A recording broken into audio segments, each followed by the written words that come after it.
Live from Mortgage One Studios, Russ Clark Show. We got Dean Weingartner today. Glad to be here. Nice you to get up. Yeah, well, you know. Well, I gave you plenty of notice. You did. And Eric and Derek Egebert, of course, Good morning. because you had to open the door. Yeah, you said be here or else. I did So, not. You literally did. You said be here or I'm going through the window. I did not. I've done that before. Gone through the window or threatened me? Gone through the window. All right, just making sure which we're talking about. No, that happened. That happened at the other station. Dean and I were there together. We were in the studio doing something. He was going to show me something in the car, take a gun or something. I know we went outside, the door closed. I didn't have the keys. The keys were inside. So I said, no problem. Let's just go break a window. And we did. We smashed it. Well, did you fix it yet? Is it still broken? We fixed it that day, or I did. Okay. Very quickly. But you know, I made the executive decision, just like, hey, you got anything to smash a window, Dean? We did. Right at the general manager's desk. And so now you realize why I got up here with a key, because I didn't want the window smashed. Yeah. That's fine. Yeah. Good choice. Yeah. It all worked out. It all worked out. Yesterday we got through this thing. Yeah, I think you did a good job. I think learning the equipment, and we still, and now I think I knew 10%. Then now I'm up to 20%. And I'd say in a good day, that's about right. 20%. 20%. But We're good. again, there's going to be some learning curves because this is not what we originally started using this for. But I think it's perfect for you. So I do hear it. I'm listening to the mic. It does. If I move a certain way, it does go in and out, and that's a gain thing. Mhm. I think. I'm not going to play with that now. okay. You But- can. I don't care. Well, You know, the volume will help too. Yeah. But as we learn, we'll do it. So I spent a lot more time trying to learn this system mhm. than doing anything to talk about. So I called Dean this morning at 5. Was it 5 o'clock? It was after 5. Oh, no, I think it was a good 8 minutes before 5. 8 minutes before 5, I think. I think it was exactly With 8 minutes. specificity. well played there. 8 minutes before 5. I said, hey, Dean, come on in. I don't have anything like normal. Normally I usually have 6 hours of material for a 3-hour show because you never know what I'm going to sort through. Right. And when I'm going to go. So I said, I'm struggling here, man. I'll need you. Well, you get back to doing the show. We'll keep tweaking the equipment. And We again, can. listeners were great yesterday telling you when things were working perfectly and when they weren't. And They do. And you'll try a few things with phone calls on the air again. I have listeners that aren't even always polite. I wouldn't expect everybody to be I polite. had a neighbor come in and say, what's going on with 560? Oh my gosh.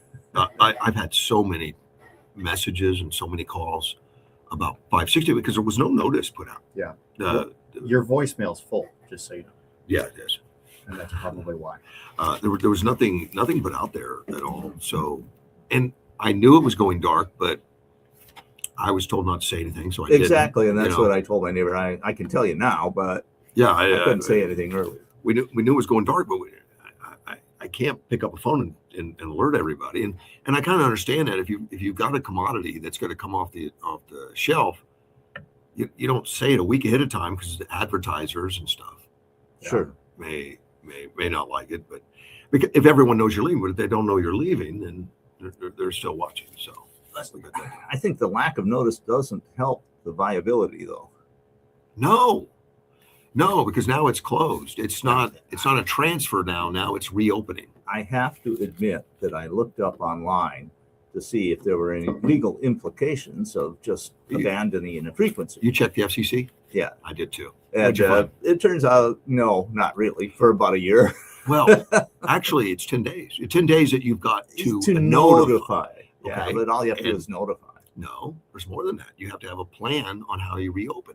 And it's 12 months that you got, which they can shorten depending on what your responses are. And they can fine you depending on what your responses are. Right. All that is true.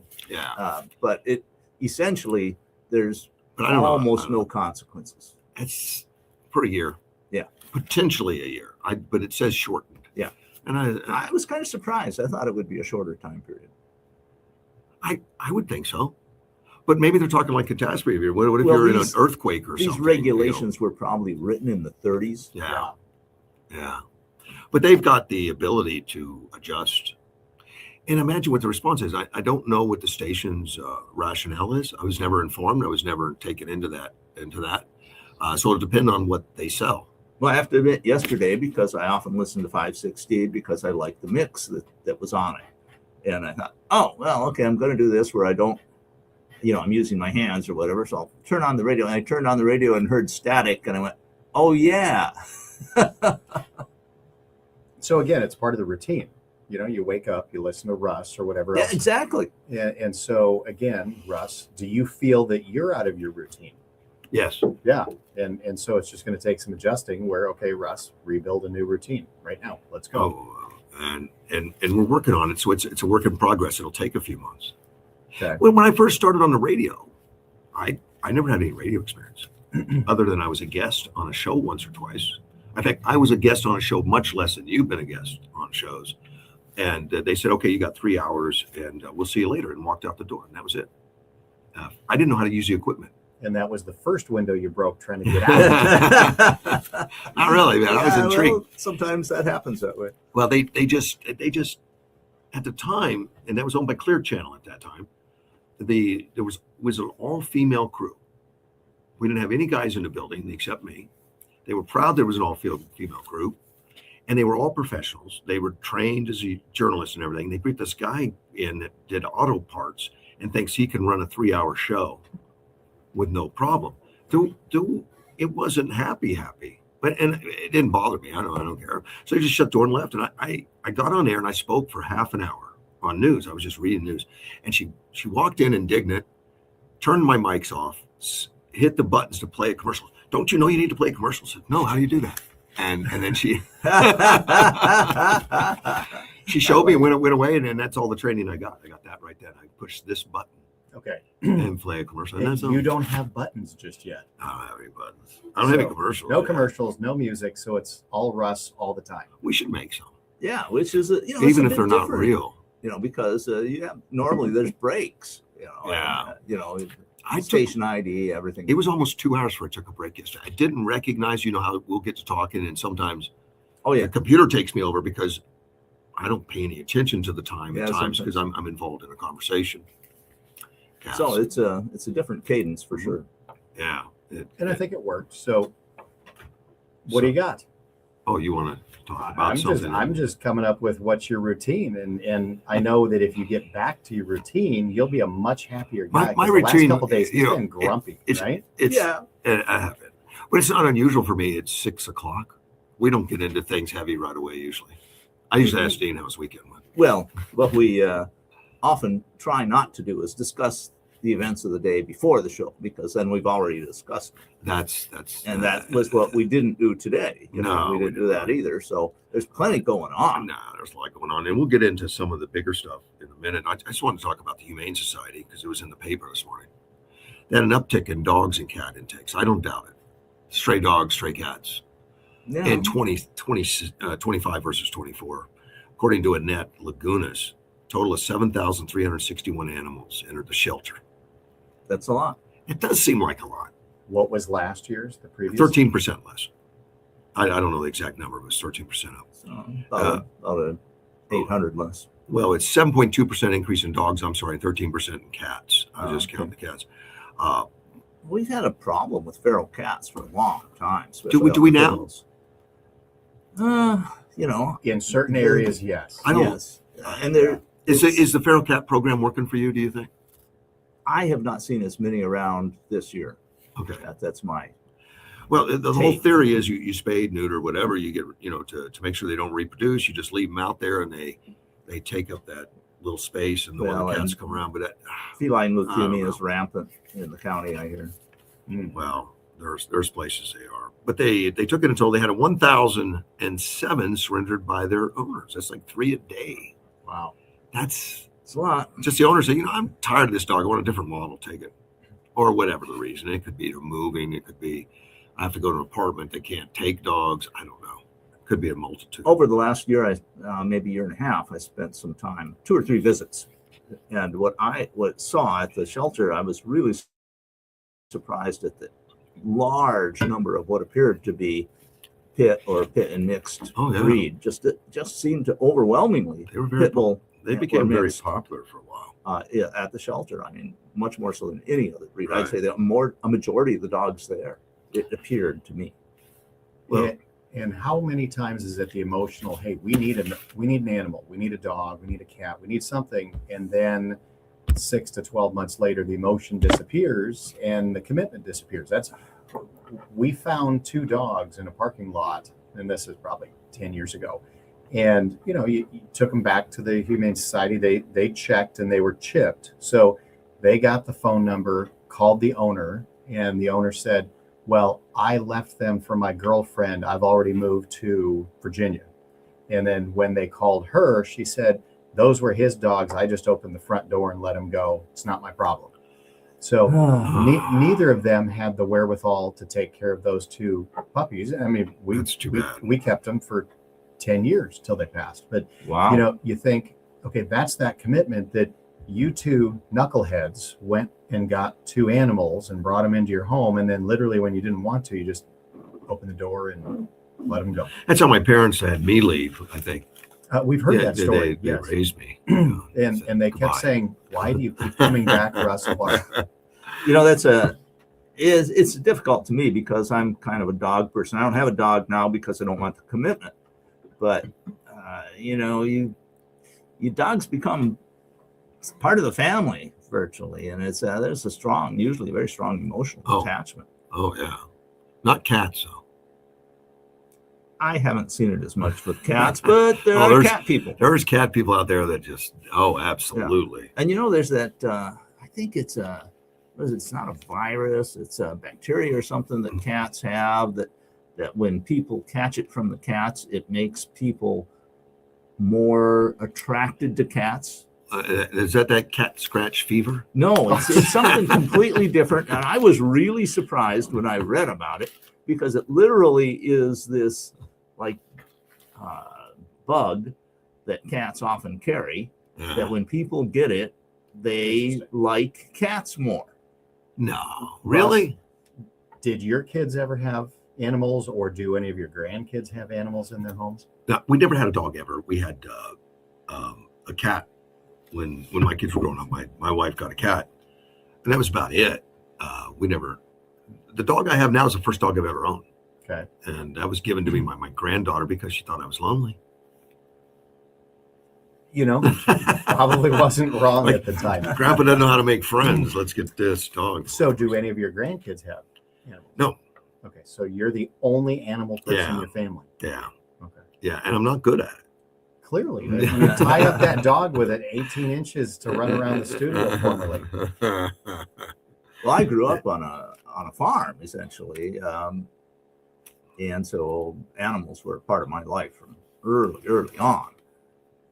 But you also develop a certain pragmatism. If an animal is hurt or you can't use it anymore, it's not.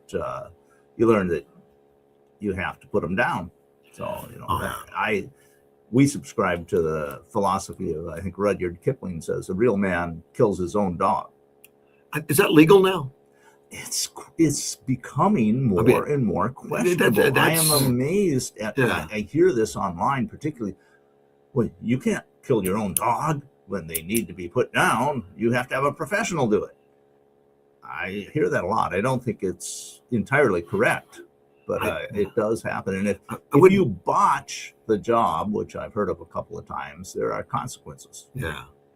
Had to empty the gun. The dog still wouldn't. Yeah, I know. I don't think I want to go in all the details, but there are times when the person thought they were dead and they survive, and somebody finds them, and then they find out what happened. And I think I know at least one person that their career was ended in the military because they weren't able to. Oh wow! That's too bad. Correctly kill the dog. Yeah.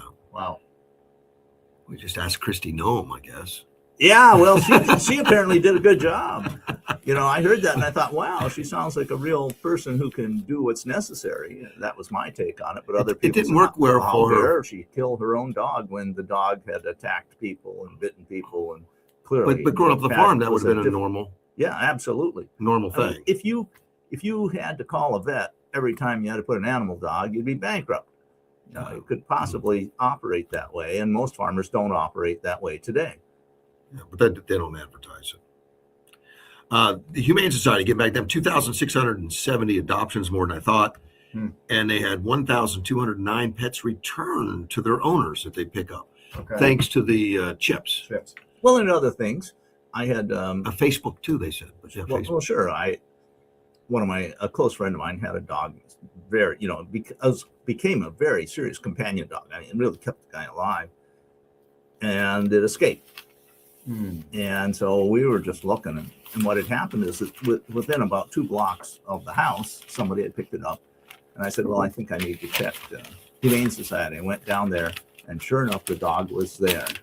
It was a huge thing, to be able to recover that dog. And it was because the Humane Society was there, and somebody had a place they could take it.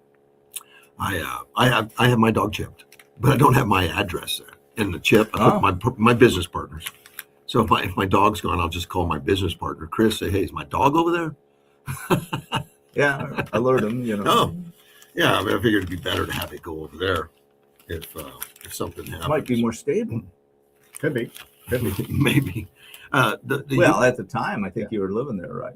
Do you know how the Humane Society operates and where they get the money? They go through $3.6 million in operating costs, expenses. Yeah, it's when you're talking thousands of animals. So it's adoption fees, Facebook fundraisers, special events, and we hear about the banquets and stuff they hold and all that. Thrift store revenue, grants, and other people donate to the shelters. So they maybe get a little government money with the grants. There are, but they're not consistent. You never know. On a grant, they come and they go. They got $20,000 received from the sale of Arizona specialty license plates. I wouldn't have thought it'd be that much. I would have thought it'd be more. Only 20,000. Well, it's got to be statewide. Yeah, and the question is, what percentage do they get? The state probably gets a big chunk. Sure. Yeah. Well, you pay extra for the. Yeah, but so let's say that ordinary plate was like $50, and then this one was 60. Do they get the whole $10? I doubt it. I have no idea, and they have to split it up by. There's going to be administrative costs. Oh yes, it goes all over the state. Yeah, that's right. So we're talking 20,000 for here in Yuma. Yeah, that's it. Yeah, okay, so that makes more sense. It goes all over the place and all that kind of stuff. They list a lot of the fundraisers. So these guys are not only taking care of our dogs, taking in the strays, they're doing a lot of spade neutering. The spade and neuter services was 5,308 animals. That's a lot. That is. And going through that, and they have to go out and fundraise. It's not that they have to do the job. Then they got to say, okay, this weekend we're going to go fundraise at the same time. And it's a nonprofit. So they do a lot of great work. Volunteers too, don't they? They do tons. They live on volunteers. Yeah. But there's so many animal lovers. That really they go to all the fur balls and all the different stuff.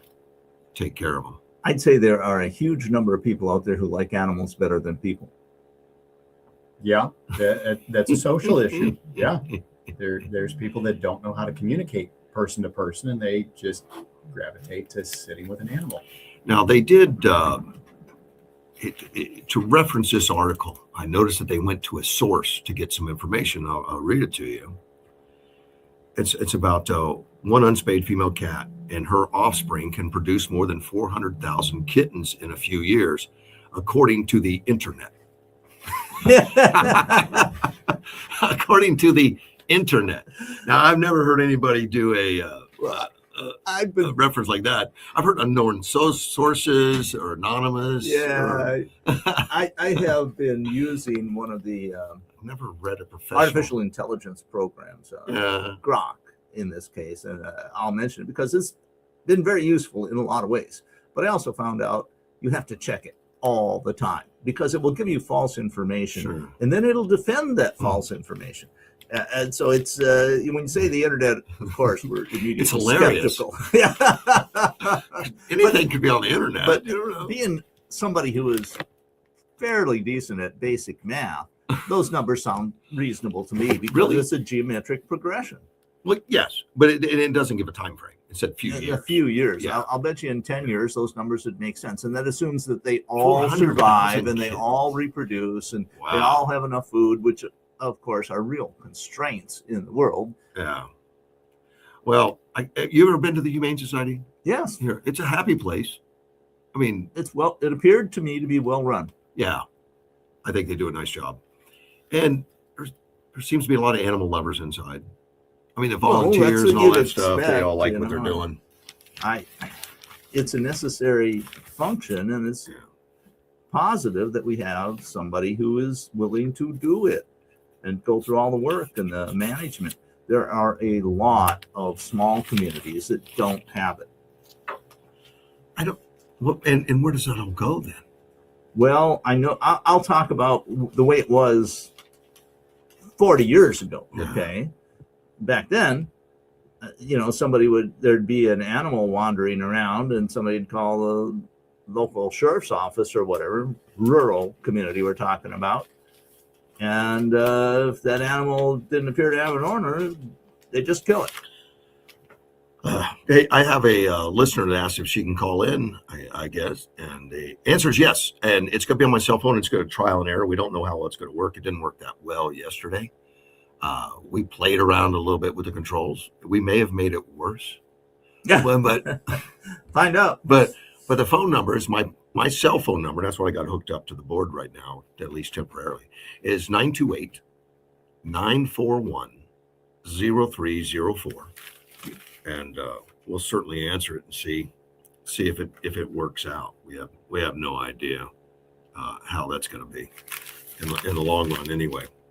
So I haven't had you on air since the Iran thing, that Iran, not Yeah, Iran. it's a major topic, of course. And don't pronounce it wrong, because Edward will give you Maybe I notice. should call it Persia. Persia would be would make sense. I mean, people will know what that is. I think most people would. Well, it's becoming more and more Historically, Persia, Yes. before they became that. But I was listening after, because Edward hit me a couple times because I was used to saying Iran. And so I was listening to newscasts, over the last, yesterday and all that. And it came out Iran. And Edward's not calling all them, but he takes the opportunity to bust me. Well, he has your ear. Okay. He may not have their ear. It does. A lot going on.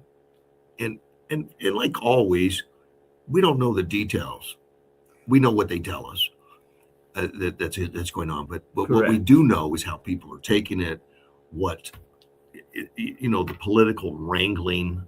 Well, our What's going knowledge on. is necessarily limited, as is everyone's. But the Right. people who are involved at the planning stage at the White House and in the Pentagon have a much more granular. But a lot of times you listen to the newscasts, and they talk like they understand the details of everything. I don't think They can, make assumptions, and they don't necessarily tell us what their assumptions Yeah. are. And you can figure it out sometimes. Yeah, well, they do. But what we do know is the interaction. That's infinitely more interesting to me. What the countries are saying, what the politicians are saying, and it's very divided, of course, along party lines, which I find disappointing. Well, in the U.S., I agree that's divided along party lines, But it shouldn't be a partisan thing, particularly.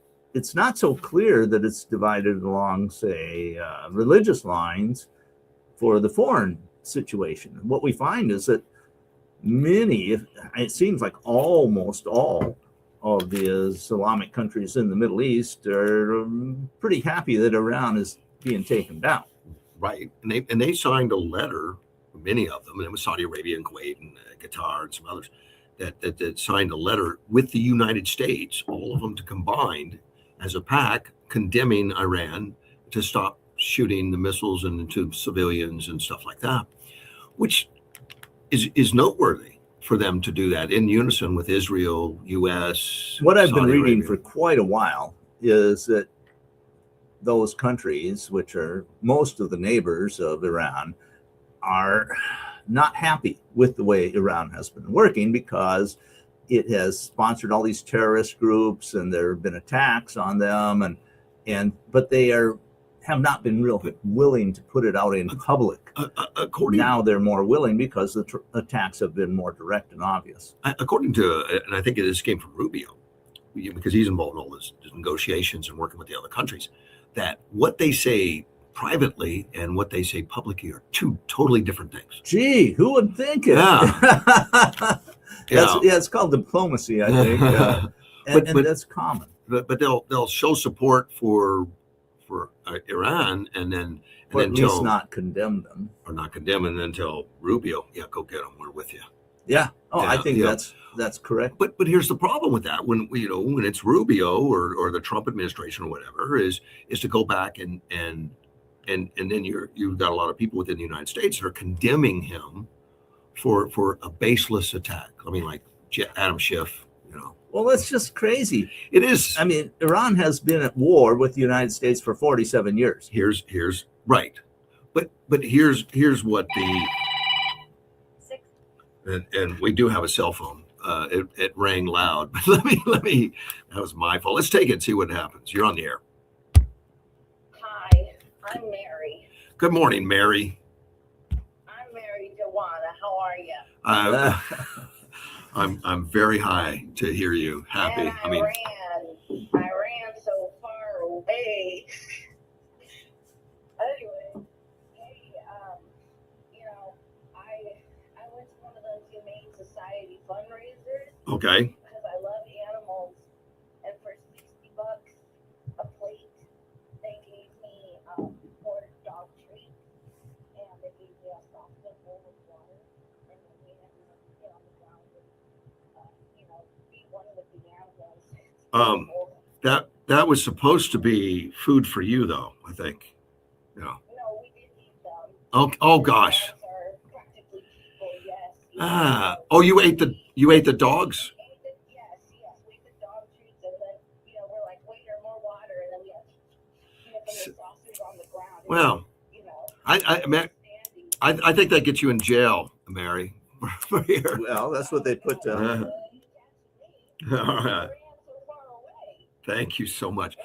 I got to run. Your call is not coming through that well. I've still got equipment problems, but thank you for giving us a call, ma'am. Take care. Bye-bye. Bye-bye. Yeah, that was a non-serious call, I think. I got that impression. Yeah. Well, at least we got a call. Yeah. Well, and it came through. Problem is it didn't register. Oh. I mean, I'm looking at my computer that's feeding the signal out, and didn't go out as I had hoped it would. So I could hear it very well. I could too. It like knocked us out really in here, but for some reason it's not hitting the airwaves like it should. So I have more work to do to figure that out.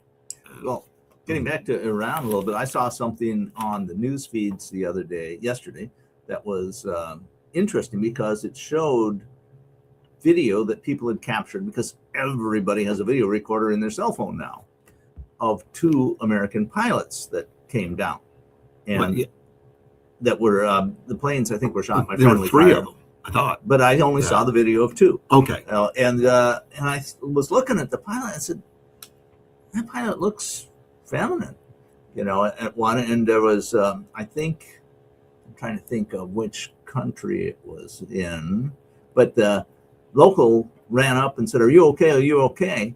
And the pilot said yes, and that was one. And the other one, there were like 3 or 4 men were threatening this pilot. I mean, one had a club about 18 inches long, and I'm thinking, pilot, why don't you have your handgun out? But that wasn't what happened, and they were kind of very threatening. And then the pilot said, "I'm an American," and they said, "Oh, American? Well, okay then." Really? Oh, yeah, that's right. Those were in Qatar and that area, or Kuwait. Yeah, Kuwait, I think Kuwait. I don't know if both of them were in Kuwait. I think they were. Yeah. But I just saw the video, and it didn't have a big neon saying what country it was in. Wow. So, but in the one that was quite threatening, but as soon as the pilot announced that she was American, it was like, oh, well, no problem. That would be scary though, because in that part of the world, Yeah, you don't take that for granted. no, I wouldn't. That well, I'm American. Okay, don't just say you're Canadian. Yeah, Less threatening. I don't know if that's maybe Canadian would work better. I've had people say they traveled through Europe claiming to be Canadian during the Vietnam War. Yeah. No, Edward shared with me yesterday. There were, I think, F-8, F-15Es. I think the three of them, and it was friendly fire. Yes, well, very complex situation. A lot of missions going on. A lot of interconnection and coordination that has to be done. Right. And people are presumably a little bit fast on the trigger because they don't want to get killed. So, Yeah, and bombs are coming friendly in. fire is just a fact of warfare, and it used to be a lot worse. We've developed a lot of techniques and identifiers so that people know what side the approaching plane or the unit on the ground or the vehicle, whatever it is, but you still get friendly fire. And it was really bad in World War II. I had heard something, I'm going from memory, so I recall something like 30-40% of the casualties in World War II were friendly fire. Not much. Yeah, it was ridiculously high. I was amazed at how high it was. That would be. That would, Now, that for would, us, for the United States, I think we had the lowest percentage of casualties, all casualties. So that would make sense. If you have relatively low casualties, more of them will probably be by friendly fire, a greater percentage, if you see what I'm saying. Yeah. The stuff that's going on right now politically, and I know everybody's fighting for the midterms. We want to be favorable. Sure. I give credit to Trump for going through with this, particularly since you don't know the outcome. This could be a disaster Yeah, for the exactly. midterms. If this is hypocrisy on his part, because he's getting misquoted right now as saying that he was not in favor of a war. He would not get involved in a war. What he used to say is forever war. Right, exactly. And so far, I find his policy to be exactly coherent with what he has said in the past. Reality doesn't matter. It's how it's going to be. Well, that's how they try propaganded, I guess. But these kind of quick, decisive strikes have been quite popular with the American public. Amazingly, I was curious. I don't remember what they were on the Venezuela thing, but it was high. Yes. And I think, I don't know that they've released one on this, have they? A poll? I don't know yet. I don't think I've seen one yet, but it'll be coming quickly. And being kind of a policy guy, I think he's doing the right thing. And, if it takes a little longer to get it to where we get the results that we desire, I don't have a problem with it. And in my opinion, I've written this actually, it is impossible to have a coherent foreign policy that doesn't endanger American people at one point or another. You are going to get casualties. Even if you keep everybody in the U.S., you're going to get casualties. Every foreign policy has casualty risks with it. I think we're up to 6 right now. They had 4. I guess that we knew yesterday. They found 2 more in the rubble of that building that was bombed. I recall reading about Afghanistan, and at that time we were getting very few casualties. Yeah. And they said we get more casualties with training and just auto accidents back in the USA than we were getting casualties in Afghanistan per person. For per 1,000 people or so many, we got more casualties at home than we were getting over there. Wow. No, it's not that hard to believe. Training. The young men particularly tend to have higher rates of automobile accidents. Okay. And every time you do training, there's a risk of a casualty there too. And they happen. Life involves risk. The only time you don't have any risk is once you're dead. Yes. So life and risk are kind of synonymous. But a lot of people like to pretend that we live forever and there's no risk. Well, it's just not reality. Yeah. Someone, Gilbert just asked me if we can call in. I just sent him a text back, but Still having problems with the phone. We just couldn't. It just didn't register. Yeah. And well, and I didn't it'll get any. work out. I didn't get any text that told me that. I was just watching my meters, and if I'm wrong, let me know. But it just didn't look like it went through, and all that. The politics of it, though, on the people that are coming out condemning Trump immediately, Yeah. isn't that politically crazy? I think it is bad for the other side. For the side that is condemning him immediately, I think it's bad for them. We don't really know the extent. Maybe they know more because they're on intelligence committees or something like that. But the thing's so early, you're not going to know. But then you got people like Marjorie Taylor Greene, a big MAGA person behind Trump all the way. Has been. And then she turned a little sideways. Trump didn't endorse her. You know, they had a falling out. Now she's been bad mouthing Trump. Our chances she get. She went on TV yesterday on some show. I don't remember which one, CNN or something, but to complain that Trump is not he's gone off the deep end. He's not doing what he promised. He's going into a forever war. You know, it's a little early to be proclaiming that, Marjorie. I just think that's anger in politics. I don't believe it. I have a friend of mine. I've known him for many years. We've never met in person, so internet, but we've had conversations for a very long time. Yeah.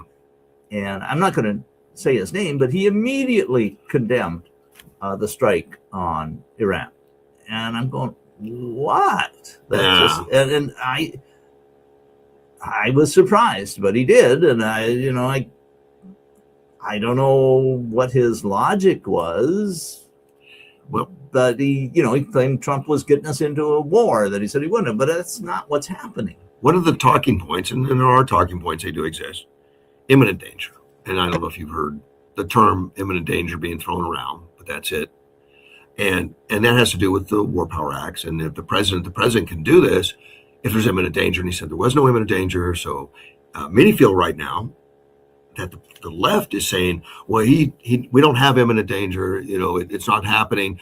And they're setting that up for an impeachment because they're going to impeach him for using military force that is not according to the rules or Constitution or whatever. Well, as I told my brother, Iran has caused more casualties to American citizens than the Barbary pirate states did when Jefferson sent off the Navy to confront them without congressional approval. Well, but there is something that's set up in the War Power Acts that they can do incidences like this, and then exactly. But they're short-lived. I mean, you have to have a time frame. You have to notify Congress. My point is that this type of situation has occurred throughout American history. It's nothing new. The Congress has not declared war since 1942, I think. Although I have to, as a point of fact, I have to say that I've looked into that. And many experts say, well, when the Congress gives approval to use force in a particular situation, that's essentially a declaration of war. Well, I think they've given the president that ability to do. But they're saying that Trump misapplied it because it's no imminent danger. Well, there are some people saying that, not everyone, but there are a few, and of course, they're mostly depends on what side of the aisle you're sitting, unfortunately. Yeah, it's unusual in American politics for there to be this split. It's happened a couple times, when you got almost half a third of the states separate from the Union. That's a real split, but it's not real common. I mean, especially within modern history, the Congress usually unites during a situation of use of force. Yes, that's not happening now. I mean, we've got such a divide that they look at every incident knee-jerk wise. I just think reactionary. How can we use that in our advantage? Well, what I see is even more basic than that. It's whatever Trump does, we're going to hate it no matter what. I mean, Trump could save the world, and it's but he didn't do it the right way. Yes. Now, did you hear the explanation from Rubio, or maybe it was Hegseth, on why the time now? Because they keep throwing that imminent danger on there on why they thought it was. I don't recall Well, wait, maybe I did. I mean, I remember now Rubio talking and explaining why the timing the way it was. Yes, I did hear that now, and I thought it made sense. Oh, yeah, well, and it apparently had a lot to do with Israel, Yeah. because Israel had already told the United Nations or United States, we are going to make a strike, and we want to let you know because they will strike you. Yes, and there's and that is a fact. I mean, there was a lot of rationale there, and I will say that there have been a lot of people putting out what they say is how we knew about various intelligence things. You know, Right. like there's been a story put out about how the Israelis hacked into the traffic cameras and were able to analyze traffic patterns. I don't know if you've read that or not. I did not. That doesn't And surprise me. so because they had this ability to analyze traffic patterns, they knew with a fair degree of certainty when the Ayatollah and the high leaders were meeting in a certain place. Now, so that's been put out there. Then there's also been put out that the U.S. had human intelligence saying the same thing. And then we put the two together and they said, yeah, this is so good, it's time to act. Trump had been alluding to the fact that there's some information about a buildup or something going on. Yeah. But I don't know how much of that. Now I want to put my take on it. We can't believe anything.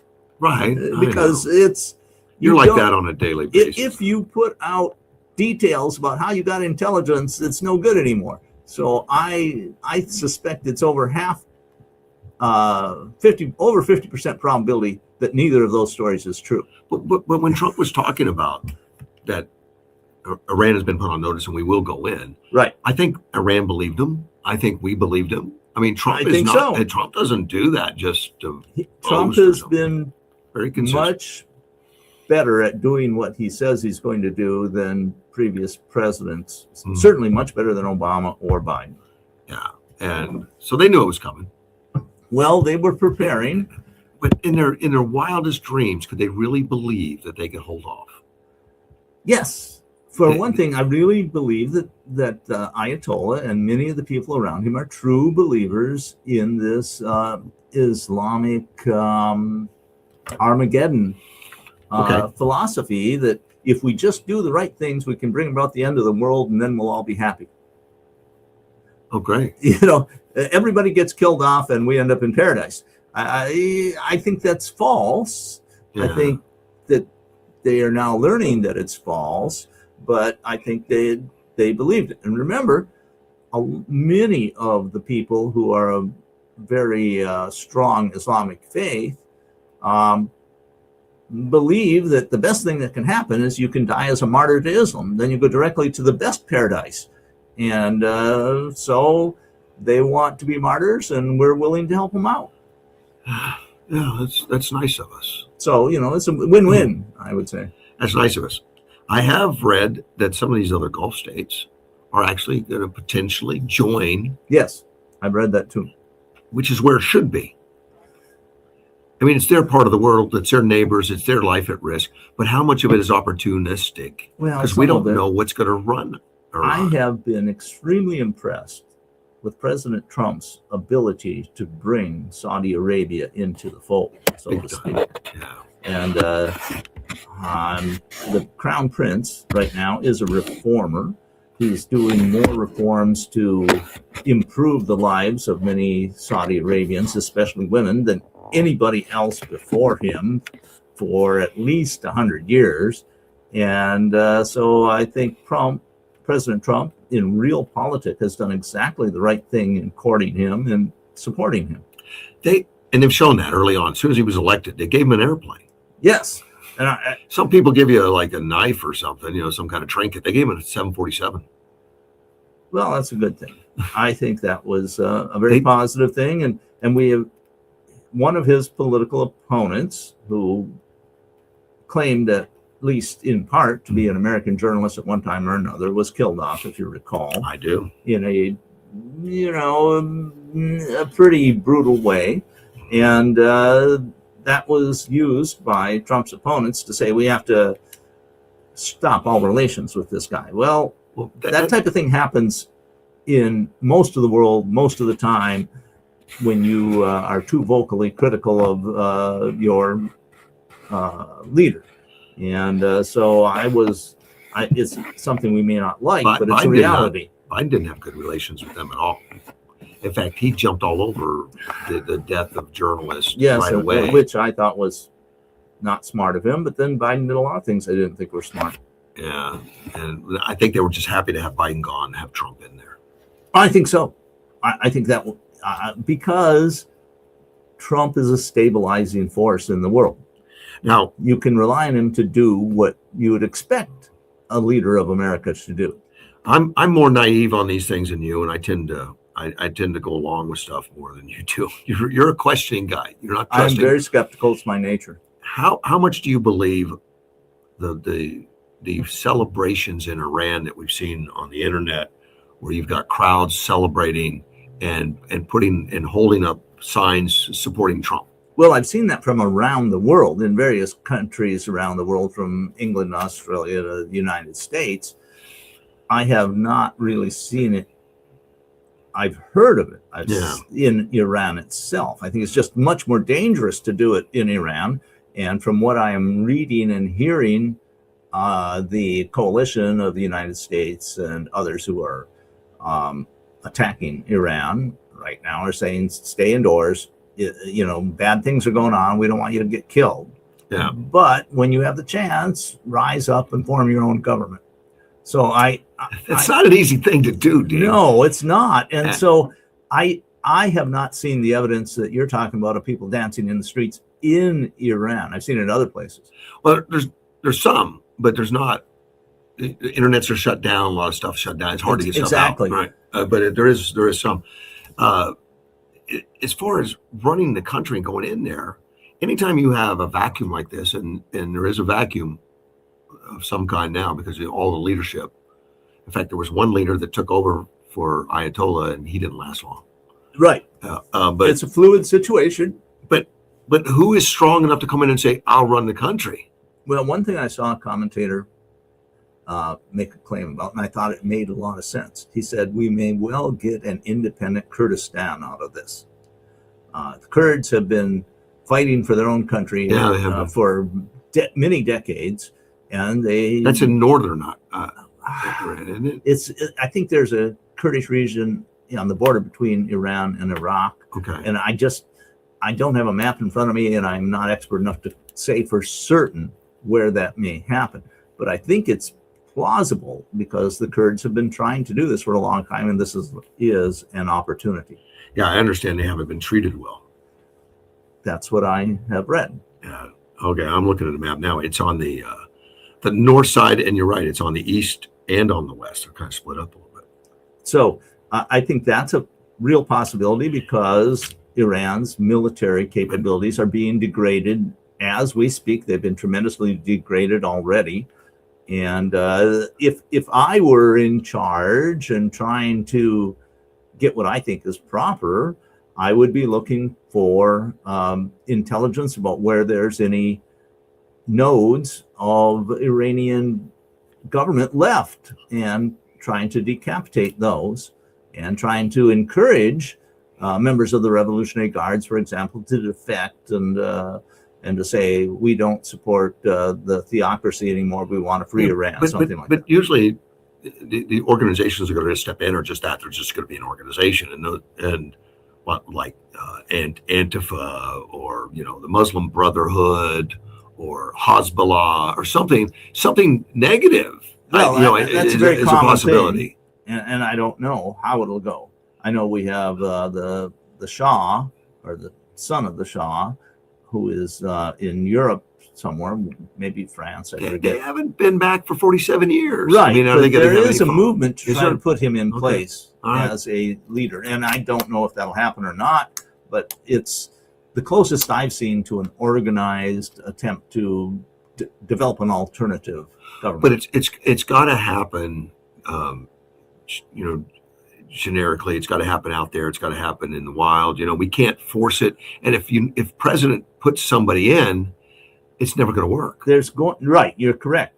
But what I think will happen is just the way this is working out is you're going to have regions, cities that break away from the current administration by that I mean the Iranian government. They split up the country. And they're going to gradually become larger and larger, and then they're going to have to coalesce somehow. And what this all looks like, nobody is certain of yet. No. But I suspect that planners in the Pentagon and at the White House have a better idea of how they hope things will work out. But we can't really plan it for them because then it's a puppet government and it'll never be recognized. Of course, and people are going to claim that no matter what happens. But it's a difficult situation. It takes time. Yeah. It took us about almost 10 years in between when we won the war in the revolution till we formed a constitutional government. Yeah, and then we didn't get it right. Well, we had the Articles of Confederation. I'm saying 10 years between under the Articles of Confederation, after the end of the war, before we ratified the Constitution. That's from memory. I could be off by a year or two. I think that sounds right. And then we formed a stable government that has. Our Constitution appears to have been one of the most brilliant political documents ever written in the history of the world. I'm trying to think of anything that compares to it for success. Well, we've only been around 250 years and only 240 since the Constitution. Yeah. So that's not a huge amount of time in world history. And there have been empires that lasted a lot longer, but there's also ones that were very short-lived. The Empire of Alexander, for example, didn't last much. Basically didn't survive his death. It started breaking up almost immediately. Oh, it did? Yeah. Yeah, well, it's fun while it lasted.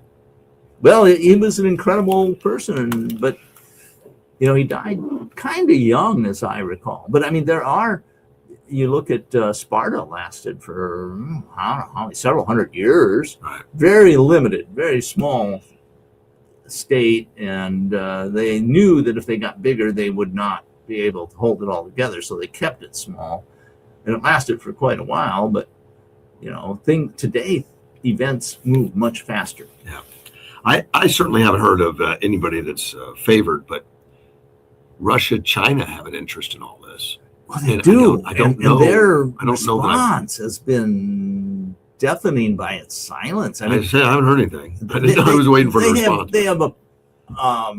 They have stated that they think this is bad and we should have done it, and Right. condemn it.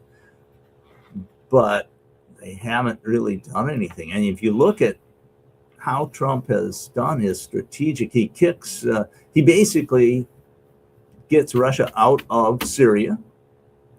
And then he gets Russia and China out of Venezuela. Before that, he got China out of the Panama, so that they no longer threaten the Panama Canal.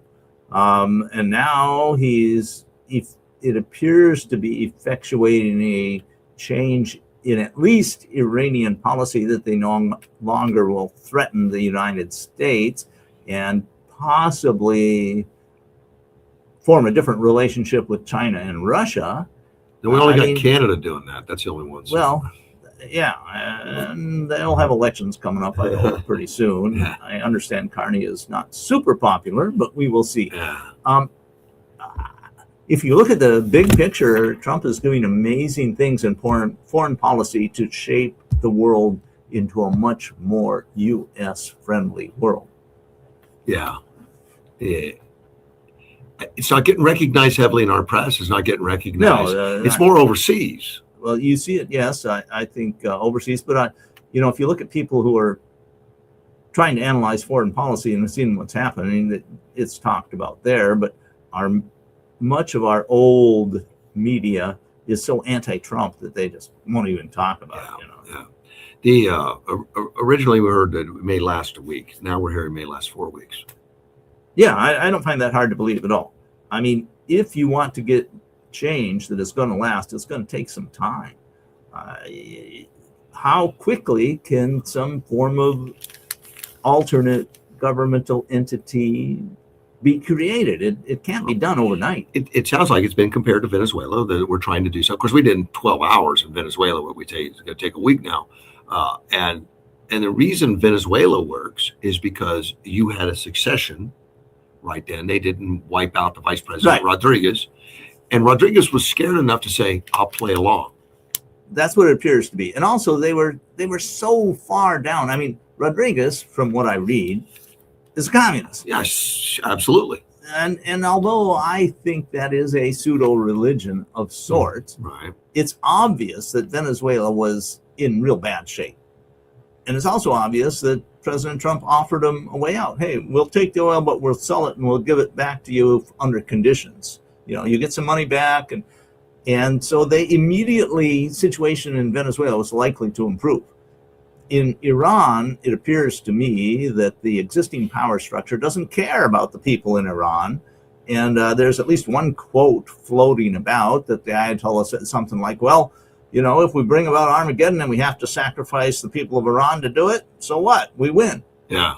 You know, so it wasn't, and I'm sure the quote is different than I exactly said, but that's the idea. That was And if you have that kind of religious fervor, you don't care if you have to kill off the population of your country and they don't have food and they don't have water or whatever, as long as you bring about Armageddon, well, you're not going to care about the people.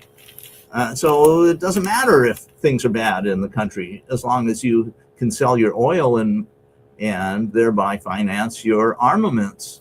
I just want to mention something about the Venezuelan. There seemed to have been a Venezuela connection to Iran, Yes. of some kind, and that Venezuela had to happen first for some reason, and I don't fully understand it, but the Venezuela oil was going to supply Cuba. Well, they're talking about that. There's negotiation. I understand that the U.S. is going to send some products that Cuba desperately needs With some strength, because they're hurting right now, because Right. Venezuela was basically keeping them alive. Correct. I mean, at first, after the Cuban Revolution, it was the Soviet Union that kept Cuba alive. And then Russia kind of kept doing that. And then Venezuela became a major source of the fuel that Cuba needed to keep going. And right now, Cuba is in a terrible shape for a country in the 21st century. Electricity is very spotty, not available everywhere. They just don't have fuel. Their power plants are falling apart. They're They got old some Russian plants. collectible cars. Yeah, they have those. Maybe they don't have fuel to run them with. I mean, Cuba is becoming a very difficult place to live in, and President Trump is offering them some kind of a deal. I remember President Trump when this happened, saying that we're going to sell the oil at full price. You're not going to get the less, because they've been doing it under the table. They've been doing it, And so that has to be at a discount because of the risk I involved. said we're going to get you full price. Yeah. we're going to get it, and he's already turned some money over to them, Right. getting the money for it, and that hurts Cuba. It's going to hurt China. China's been a big loser in this thing from Yes. Iran, because they were getting sanctioned oil. Yeah, they're sent getting to them oil all. at a relatively low price. Yeah. And so I've been saying for a long time that the big winner in the Ukraine war is China. Well, they're not winning in this one, though. No. I would say here's another thing that people often don't consider is that the Venezuela situation, the Syrian situation, and the Iranian situation all make peace in Ukraine more likely. I didn't tie that.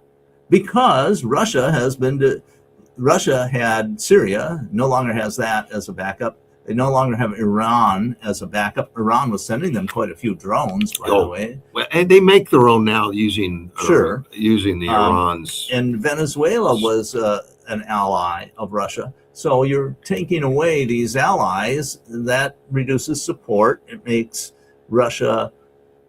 It should make Russia more willing to cut some kind of a deal in Ukraine. My understanding is Putin has said just recently he's willing to negotiate, but he says that all the time and never means it. So who knows? Exactly. I fall back on you. Don't believe anything, but Well, that's a good place to start. And, there is a lot of incentive to lie. yeah. And I have said repeatedly, and it's an old truism, the first casualty of war is the truth.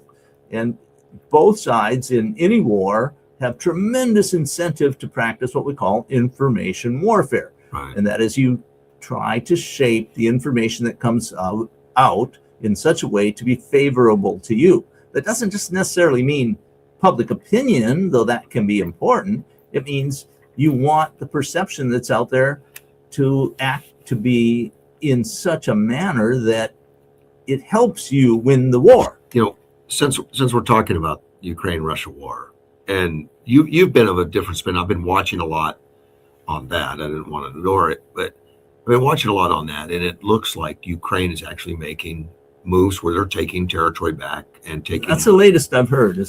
And that there's been a lot of Russia retreats, and Russia has apparently been losing more men in action than they can recruit.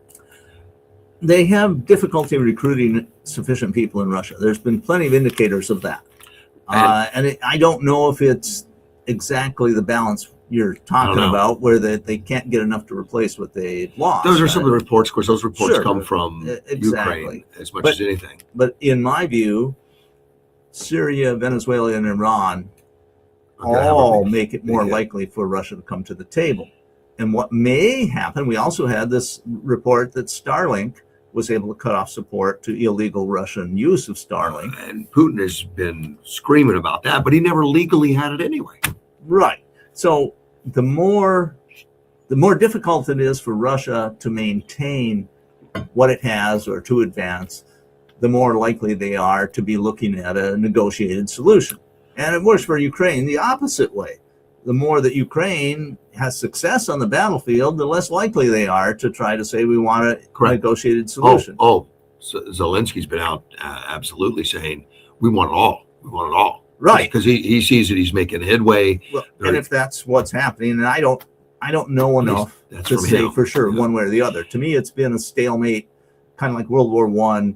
And at one point or another, what often happens in these things, not always, is that somebody comes up with a tactic, a technology that breaks the stalemate. I've heard there's been a couple advances in technology recently, just within the last few months. At least they've been showing it to us within the last few months. And it can happen on either side. I don't know for sure.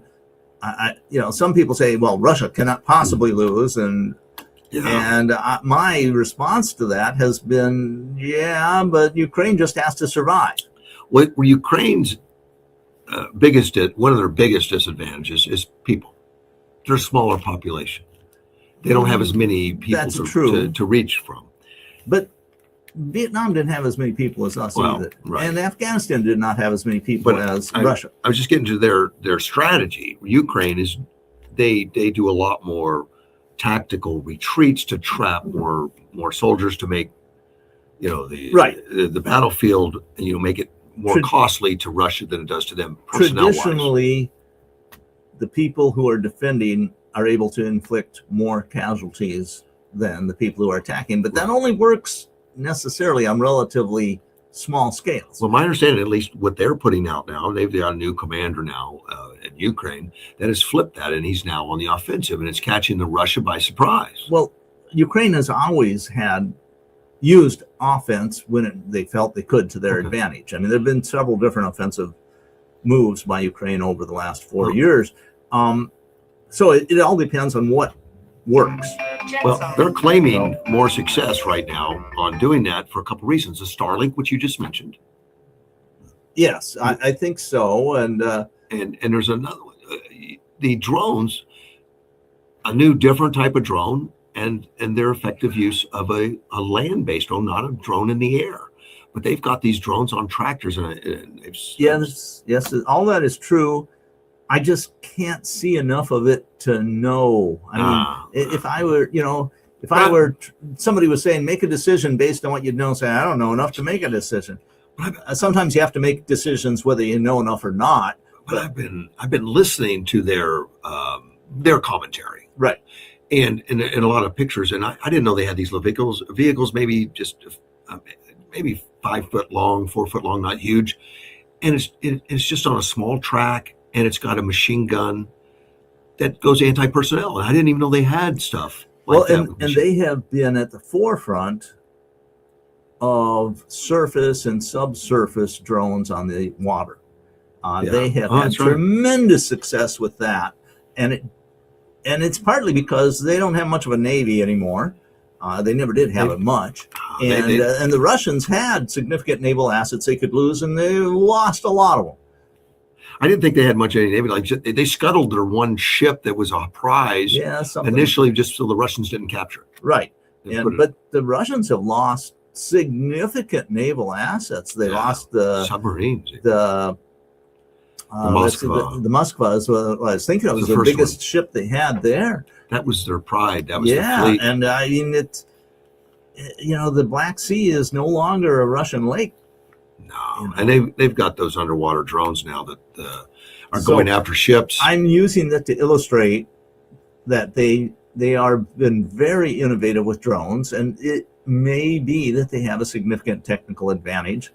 And while I've heard some of this stuff about their gaining territory, it doesn't seem to be it's a huge amount yet, but it could happen. It could happen that there's some breakthrough there, a combination of factors where they break the Russian lines and able to gain significant territory. It could happen. It happened in the first year, if you remember that. Well, yes, but that was regaining what the Russians had taken under, I think, very bad intelligence. Yeah. And, they supposedly, whether or not this is true, it was said that they packed their dress uniforms so that they could do the victory parades. Now, I don't know if that was actually true, but it was said many times. And it appeared to me that President Putin got really bad intelligence, and he thought it was going to be a cakewalk. And the Ukrainians said, no, we're going to fight. And I don't think the Russians expected anything like the resistance that they got. Yeah. I mean, it's just the way it has happened. So cannot predict what will happen. I think President Trump was surprised that he hasn't been able to get peace faster. He promised it his first year. Yeah, I said, but from his viewpoint, he said, look, this is not helping anybody. Vast numbers of people are dying. You're not changing the situation on the ground. Let's just stop it. But the participants didn't feel that way. Right. Lewinsky, he did not. He was... Trump was not friendly with Zelensky. Not real happy with what was being proposed, and neither was Vladimir Putin. No. So, and Trump said, well, we're just going to have to let them fight for a while more. It's a terrible situation. Well, he's done more than that, though. He's supported Zelensky even more now. I mean, I would say that's what's happened, yes. He's poured more in there and gotten Europeans. I think he's trying to tread a line here, too, where he breaks Russia away from China. And I think he sees in the long term Russia at least being semi-friendly with the United States and Europe is a much better situation than them being aligned with China. I've heard a commentary that Russia should be afraid of China because when Russia's good and weak, there's disputed lands that China's won I've said along. that for a long time. Yeah. And Russia and China share a very long border, and China claims that much of Siberia should belong to them, and they have historical reason to say that. It's not just made up. Of course, there's been very few people that live there for a very long time, but there's vast amounts of resources potential there, mineral resources. I don't think they've ever explored it all. No, I agree. I think Russia in the Soviet Union just was not very good at they certainly didn't know the resources in Alaska. At going after the potential mineral resources. This just was the nature of the Soviet system. In the United States and in Canada for quite a bit, and it started in England, the English system, that if you found mineral resources for a mine, you could lay claim to them and get ownership of them. In most of the world, throughout most of history, that's not the case. The government just says, it's mine. Yeah. And when you have the incentives of ownership of mineral resources, you get much more exploitation of those resources and you get richer a lot faster. I'll give an example. I don't know if it's still the case. When I was down in Panama, it was well known that there was significant gold in many of the streams there. But there weren't gold mines. There might have been one that I know of. Because the government basically had claim to title on all of them. So since you couldn't own it, all you had was small scale people working with pans and sluices or whatever, something they could Which is pack more up and profitable leave. than having nothing. Yeah, well, because the gold was there and you could make a living at it, Yeah. but you didn't have large scale mining because it had to go through the government, and everybody figured, well, it just gets stolen by the government anyway. Yeah. So what's the point? And I'm simplifying. There are probably people from Panama will say, no. Here's how it really works. But that's what I observed when I was there, and that was a long time ago. It was almost 40 years ago now. So Trump's ideal, what he was looking for, is to get rid of all wars. Yeah, I think Trump has been more successful at stopping conflicts than who's the latest president? But right now he's up to his armpits. Maybe Teddy Roosevelt. I don't know. Yeah, he's up to his armpits in real problems right now because Yes, potentially China's on saber rattling for Yeah, well- Taiwan, but you got Russia and Ukraine doesn't show an end yet. Although I think this is just my view. My opinion is that Russia and Ukraine are moving closer to some sort of settlement. That's what I think is happening. And I think China is moving away from being belligerent to Taiwan because they look at what the U.S. did in Venezuela and now Ukraine and say, we're not so sure our weaponry is up against I was us. afraid they'd look at that and say, well, they can't handle three things going on. Maybe now's the time. We've got them weak, but we don't look weak. Well, first off, you can't organize something like the invasion of Taiwan in a week. No. And what I had read is that the Chinese generals have been telling Xi, hey, look, we need more time. You can't do this. We don't want to lose our whole army because we pushed it too fast. And generals usually, in many historical contexts, certainly for the U.S., don't like to go to war because it really messes up an army to go to war. And, you prefer not to because there's a lot of risk involved. You're going to need new uniforms. Yeah. So some people claim that militaries like to go to war, but that's not the way I read it. And I recall being a young officer over in California a long time ago that one of the middle level officers, we were an officer's mess at some point, said, we need another war so we can get advanced promotion a lot faster. And the commanding officer said, no, we don't want another war. We really don't. And what do you think the pressed likelihood down this middle level officer? that by summer things have calmed down? Well, yes. I mean, I suspect that'll happen in Iran. Well, and I'm thinking calming down for Trump, and that the Iran becomes calmer. We start finding a direction for it. And Trump's looking for midterms also. Sure. I mean, he's very political at the same time he's being very strategical. I think that's the way to bet. I think That's what he's going you're for. on the track of what is most likely, but it's far from certain. So many things can happen. I was surprised he jumped into Iran right now. Anyway, because midterms are so close. Yeah, I wasn't And because it's a risk. It's a huge risk. somebody was talking about this, and again, it's just discussion on the internet, but they said, look, Trump is going to do what he thinks is best for the United States. Well, and that's what's impressive, is he's doing what's best instead of what's politically expedient. And I think that is correct. And I think that has its own rationale of working out to the benefit of the person who's doing it. Not always, but it can.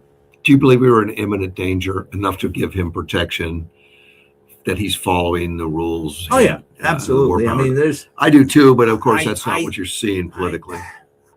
First off, that's a kind of a vague concept. Yes. Exactly what is eminent and Yes. what isn't. Yeah. I believe he followed the law and is justified in what he is doing. There's numerous historical examples which have been shown to be correct. And so I'm not worried about the legal aspect of it. Well, they're going to impeach him no matter what. Right. If If they get control, they're going to impeach him if for they this. take control of the House. Yeah. If the Democrats take control of Legal- the House, they will impeach. Legal schmiegel. We don't care about that. Yeah, Just right. get an impeachment going. Exactly. So, but Trump is being so successful at so much of what he is doing. He may beat the odds and keep the House and the Senate both in the midterms. The Senate people are saying is more likely, real likely. I think the Senate is but, very likely. But the House has such a history of volatility, and particularly when you're a new president, and it does. does. Trump has the disloyal opposition in his favor. They are so over the top, so insanely anti-Trump that I think that may turn off a lot of independents and even some Democrats. And going into this election, what we hear a lot about it up until now, we haven't heard it much. I mean, it's not the top headline, is redistricting. In order to get an advantage, you need to redistrict. But that's not what the history shows. The history says, look, whether it's district for a Democrat or Republican, it could flip. It can. And it does. And if you're trying to get the maximum number of the opposition, I'm trying to think it is in some place like Massachusetts, like 40% voted for Trump, and yet I don't think they have a like single Republican, or maybe one out of 10 or something like that.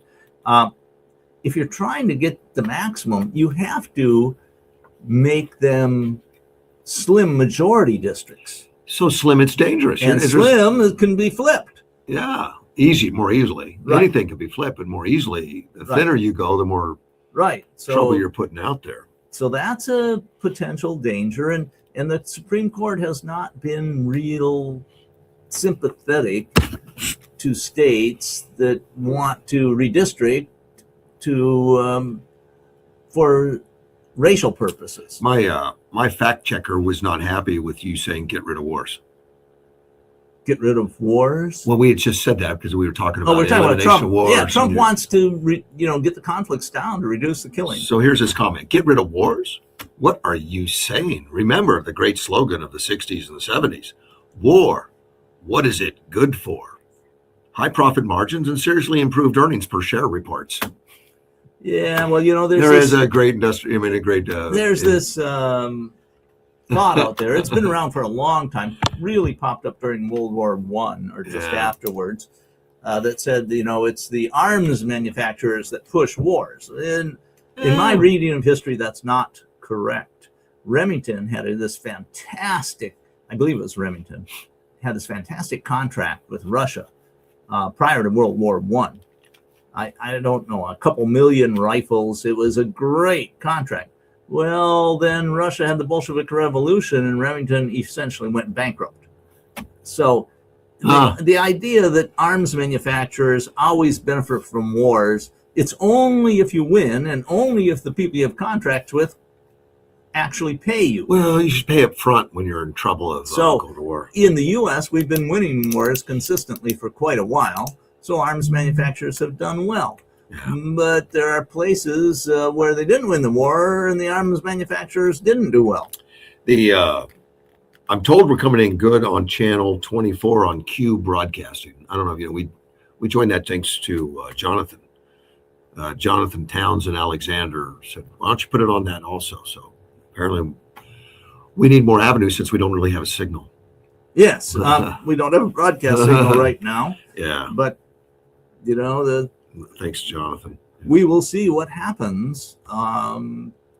Things are changing rapidly.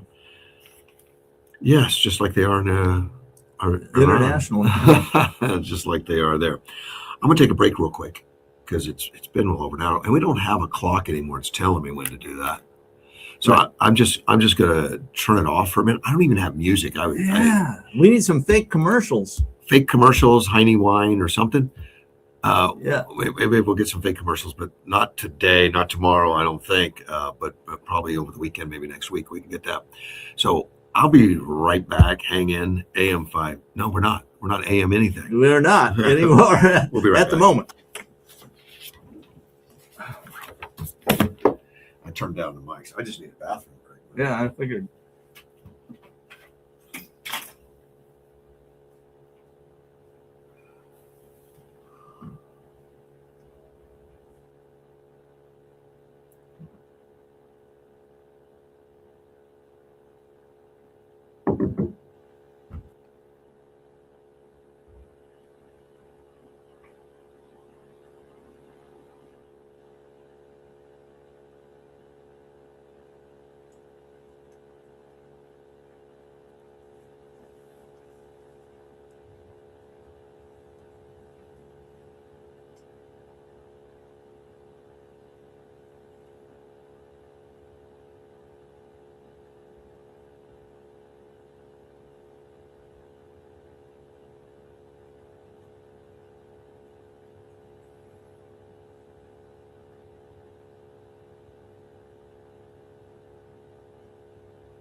another caller. I don't recognize the number. I'm not going to tell you it's frustrating I can't get it on air. Yeah. Callers. Well, maybe you just get it on speaker or something, and then it'd be picked up. Well, that's what somebody recommended. I just hold the phone up to the microphone, but I don't know. I might just skip it right now. Just let it go. Let's see what else. I got a bunch of stuff. I find this Iranian thing really interesting. I'd like to know more, like how many sorties, where they're targeting, and all that stuff. Yeah, we're in the middle of stuff, so they're not gonna. It's operational security. You don't want to put everything out there. You want to put out what you want to put out. Yeah, but there's some things you can't hide when there's that many planes in the air. Oh, absolutely. We can believe 1,000 because they're going to see a lot of evidence of it. Yeah, and maybe you want to put out there 1,000. Live in the Mortgage One studio. Yes, yeah, we're in the studio. We're back without a commercial. Yeah, well, we're not set up to do that at all. We could fake one. I suppose. I think we should. I think we should put some out there just to make it feel normal. Yeah, we thank our sponsors, the AZ1 ammunition manufacturers. Do we have a sponsor? Well, we're fishing for one. Oh yeah, that fishing. We talked about a lot of the things that's going on in the world, particularly Iran, and how it's affecting things. I'm really interested in our media on how they're doing it. New York Times has come out with a headline that talked about Khamenei's death. The Ayatollah. It says Ayatollah Ali Khamenei, hardline cleric who made Iran a regional power, is dead at 86. Yes. What? That's it. Now, I don't think it goes unnoticed that. What are they trying to accomplish with that?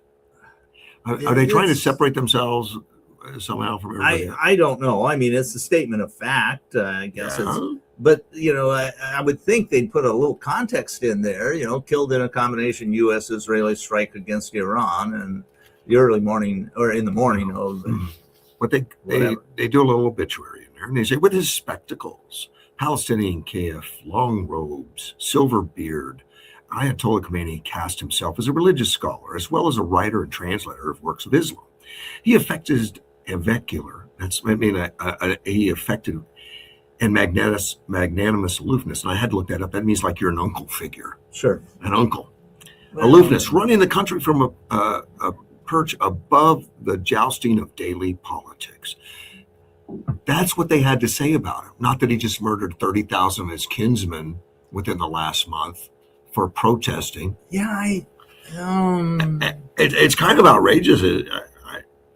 I read this. I think is this coming from the B again? Is this some kind of? Well, it's the New York Times, so they have been reflexively anti-Trump. So maybe they don't want to paint the Ayatollah too badly because it would justify Trump's actions.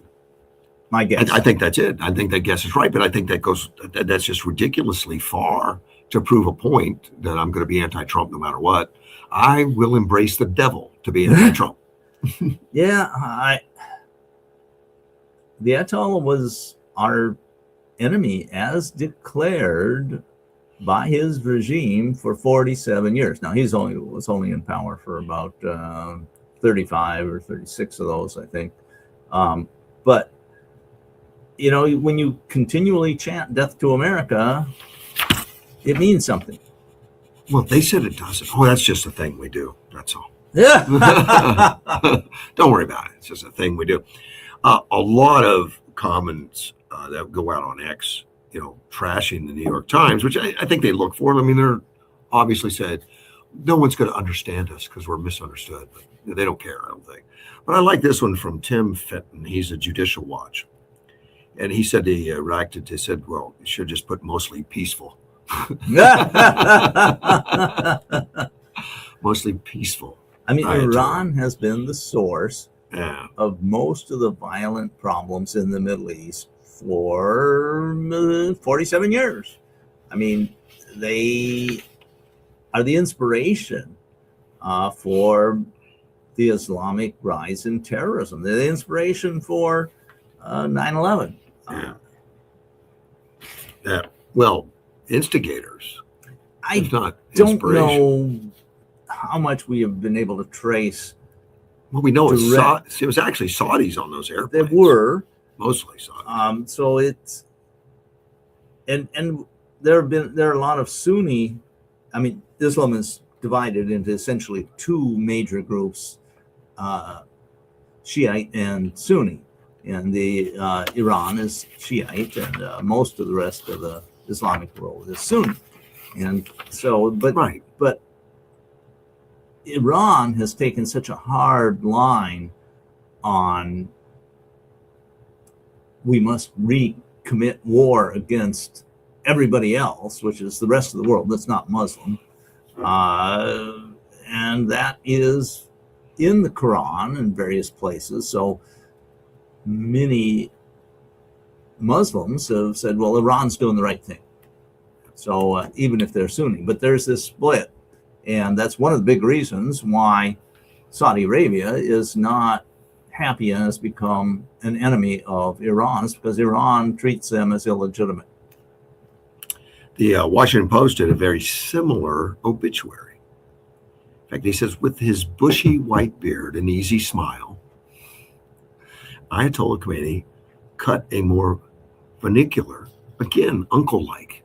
I didn't know the word. I had to look it up. How could both of them come up with the same word? Talk to each other, maybe? Maybe. His figure in politics and his perpetually scowling, but much more revered mentor. He was known to be fond of Persian poetry and classic Western novels, especially for Victor Hugo's Les Miserables. But, like the uncompromising Khomeini, he opposed moderates' efforts to promote political and social reforms domestically and to secure rapprochement from the United States.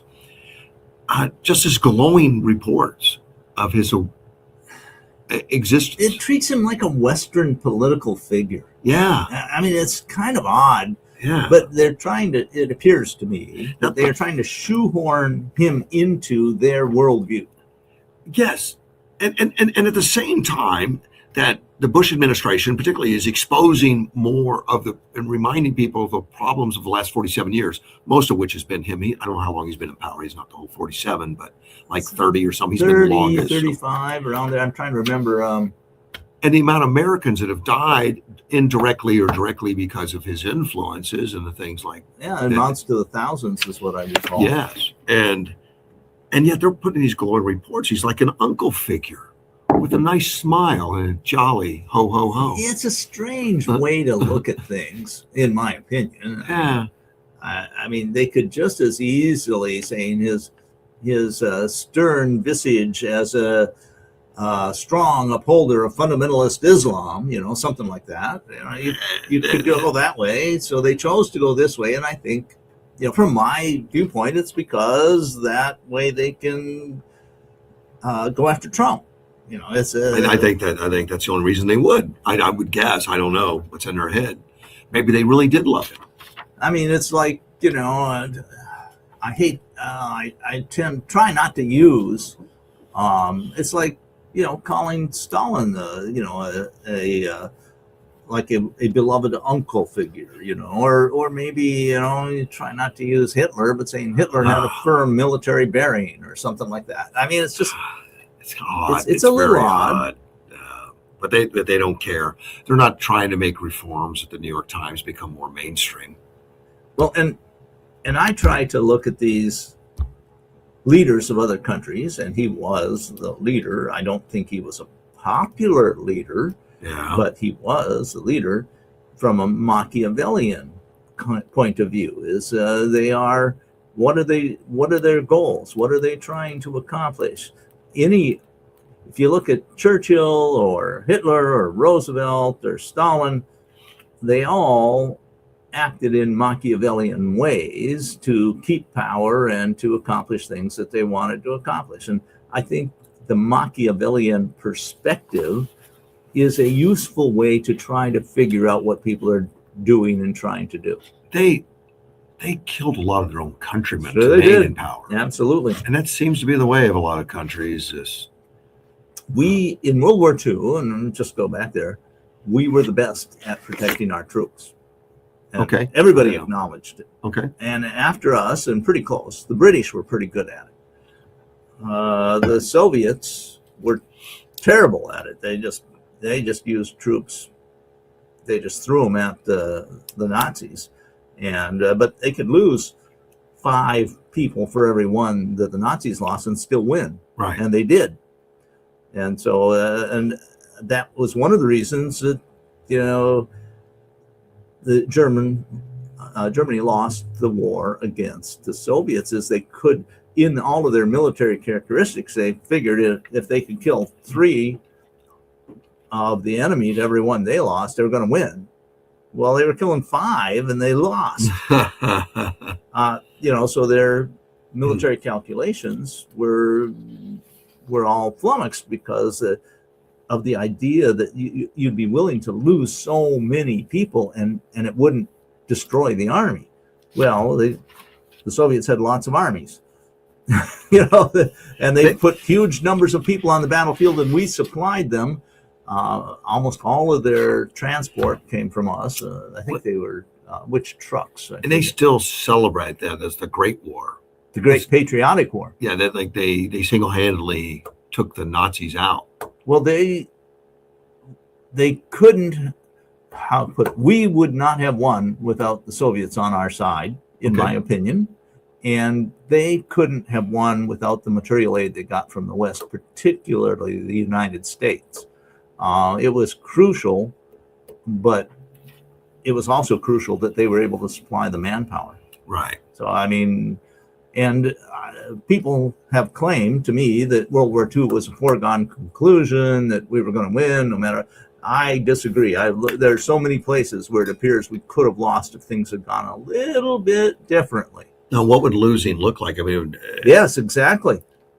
Invasion of the United States? Let's say that Hitler had managed to not be so concerned with Greece and the Balkans, and had gone a couple of weeks earlier and had conquered Moscow, and the Nazi army had found winter quarters in Moscow, and were able to keep the Soviets at bay. Maybe they weren't able to get as much material support from the United States or whatever. So we could see maybe a diminished Soviet Union that is in the far east of what is Russia now, that the invasion of D-Day never happens because they were able to pull most of their troops back from the Eastern Front and reinforce the Western Front. So then England would make an accommodation. I mean, it could all be much worse. And, there have been novels written about it. Yeah. So I think it could have happened that way, and I'm glad it didn't. And it really is not real fruitful to play the what if game. Right.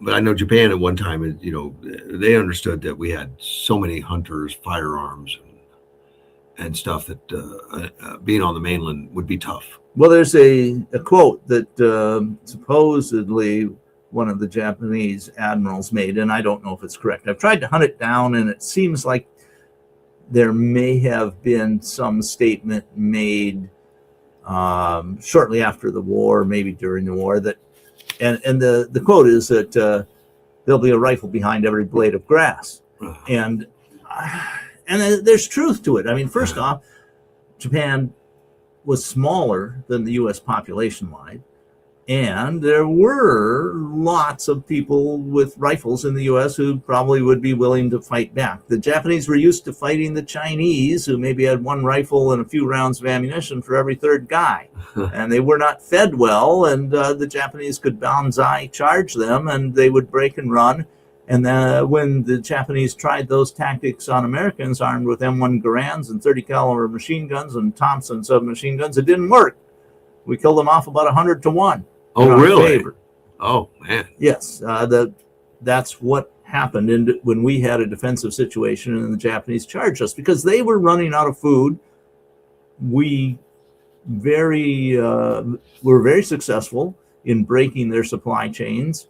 And, partly what happened after World War II, and we used it very well during World War II, was the saying came that amateurs study strategy, professionals study logistics. And because logistics is what won the war for us in World War II, we just outproduced everybody. I think by the end of the war, we had produced more war material by a significant amount than everybody else in the war together. It's mind-boggling to look at how many airplanes were produced. Yes, when exactly they start talking about the and B-17s ships and weaponry and munitions, and we did all that. So, but it's wrong to fight the last war. And the problem is, if you figure on that's how you're going to win the next war, things have changed. Technology has changed in a big way. Huge. But some of the basics about being well trained and having logistics are still there. Yes, I think a lot of that is there, but trying to look into that murky crystal ball about the future. Oh, I'm thinking that we need more drone operators than riflemen. Right, Ukraine changed everything. It has, and it looks like Trump and Hegseth have taken it to heart and are producing a lot more drones, and we're using them very effectively in Iran right now. I haven't got. I mean, yes, I've heard that as a comment, but I haven't seen what they're using. I'm curious. Okay, well, one of the big things is I think there's this. I'm probably going to butcher it. Shahid drone that the Iranians were supplying to the Russians, and supposedly it was a knockoff of an American drone that they captured in Iran. Oh. And then the Russians have been building their own, and as my understanding is that it cost them roughly $80,000 a copy. Well, Hegseth put out a contract. We want drones that are cheap and usable, and a company in Arizona, I forget the name right now, won the contract, and they're producing the U.S. knockoff of the Iranian knockoff. No. That is basically the same drone or very similar, probably a little better, at less than half the price, $35,000 a copy. I was unaware. I didn't know. Yeah, that's available on the internet several places. And it's not a sophisticated drone by any means. It's not invisible. It's not stealth. It's not fast. Sophisticated is a kind of vague term. Well, I'm thinking. I mean, apparently its targeting is for fixed locations. You put a GPS coordinate into it, and it goes and blows up. And chances are a lot of them are going to get shot down, but it has a 450-mile range, right? And it's pretty effective. It has been, and it's way cheaper. You can get what was the number? I forget. Something like 67 of these drones for the cost of one Tomahawk. Right. Well, they're over $1 million for Tomahawk, aren't they? Yeah. So you get a lot of these drones for the cost of a Tomahawk, and they don't carry as much payload. They're a 40-pound payload of explosives, my understanding. That can do a lot of damage, and they're very accurate. And so I would rather have, I think, 37 of these drones than one Tomahawk. Yeah. Maybe that's where it's going. But and who knows what we are doing with much smaller drones. We don't know. We know what Ukraine's doing with them. We are not being told about them, but I find it would strain my credibility to not believe that we are using them. And they're exactly the type of thing that could be useful in like preventing massacres of crowds. And supposedly there's a video out there somewhere showing that there was a motorcycle group of Revolutionary Guards supposedly going to put down a protest uprising, and they're taken out by something. And it was speculated that they could have been taken out by a small drone. Ukraine's been doing that against Russia. Russia's been using a lot of motorcycles to infiltrate quickly and stuff, and they've been taking those out. And you have to be really careful because it's so easy to make good fake video now. I understand. I do. And so you could see something and it looks real, and it isn't. It's I spot them. I mean, not necessarily in the war stuff, but there's a lot of stuff on the internet. Yeah, right. You know, it's just not real. So, and remember what I said about information warfare. Yeah. So both sides are probably working hard to put stuff out. There's been a lot of documentaries of some of the people that get embedded as journalists in with the Ukrainians, drone guys, which I find very fascinating. And these guys are just spectacular at handling the drones, the racing drones. And you know, racing drones has been around for quite a while. And I heard a story on the Olympics that they had heavy use of drones following bobsleds, following all kinds of stuff. They had some Ukrainian guys there. Oh, I can believe it. And anti-drone tech is Scary. coming up fast. Has to. Yes, the lasers are getting pretty good. You know, we had that report the other day of a military base shooting down a drone from Homeland Security because they weren't sure of the origin, you know, had a little uncertainty about whether or not it was maybe a lack of coordination. And I think that was on the Texas border somewhere. So that happened, and it's likely to happen. I have written about, and I'm looking at, there's reports of anti-drone munitions for small arms like the M16 type rifle, AR-15 type rifle, and the AK, where they turn them into mini shotguns. They shoot.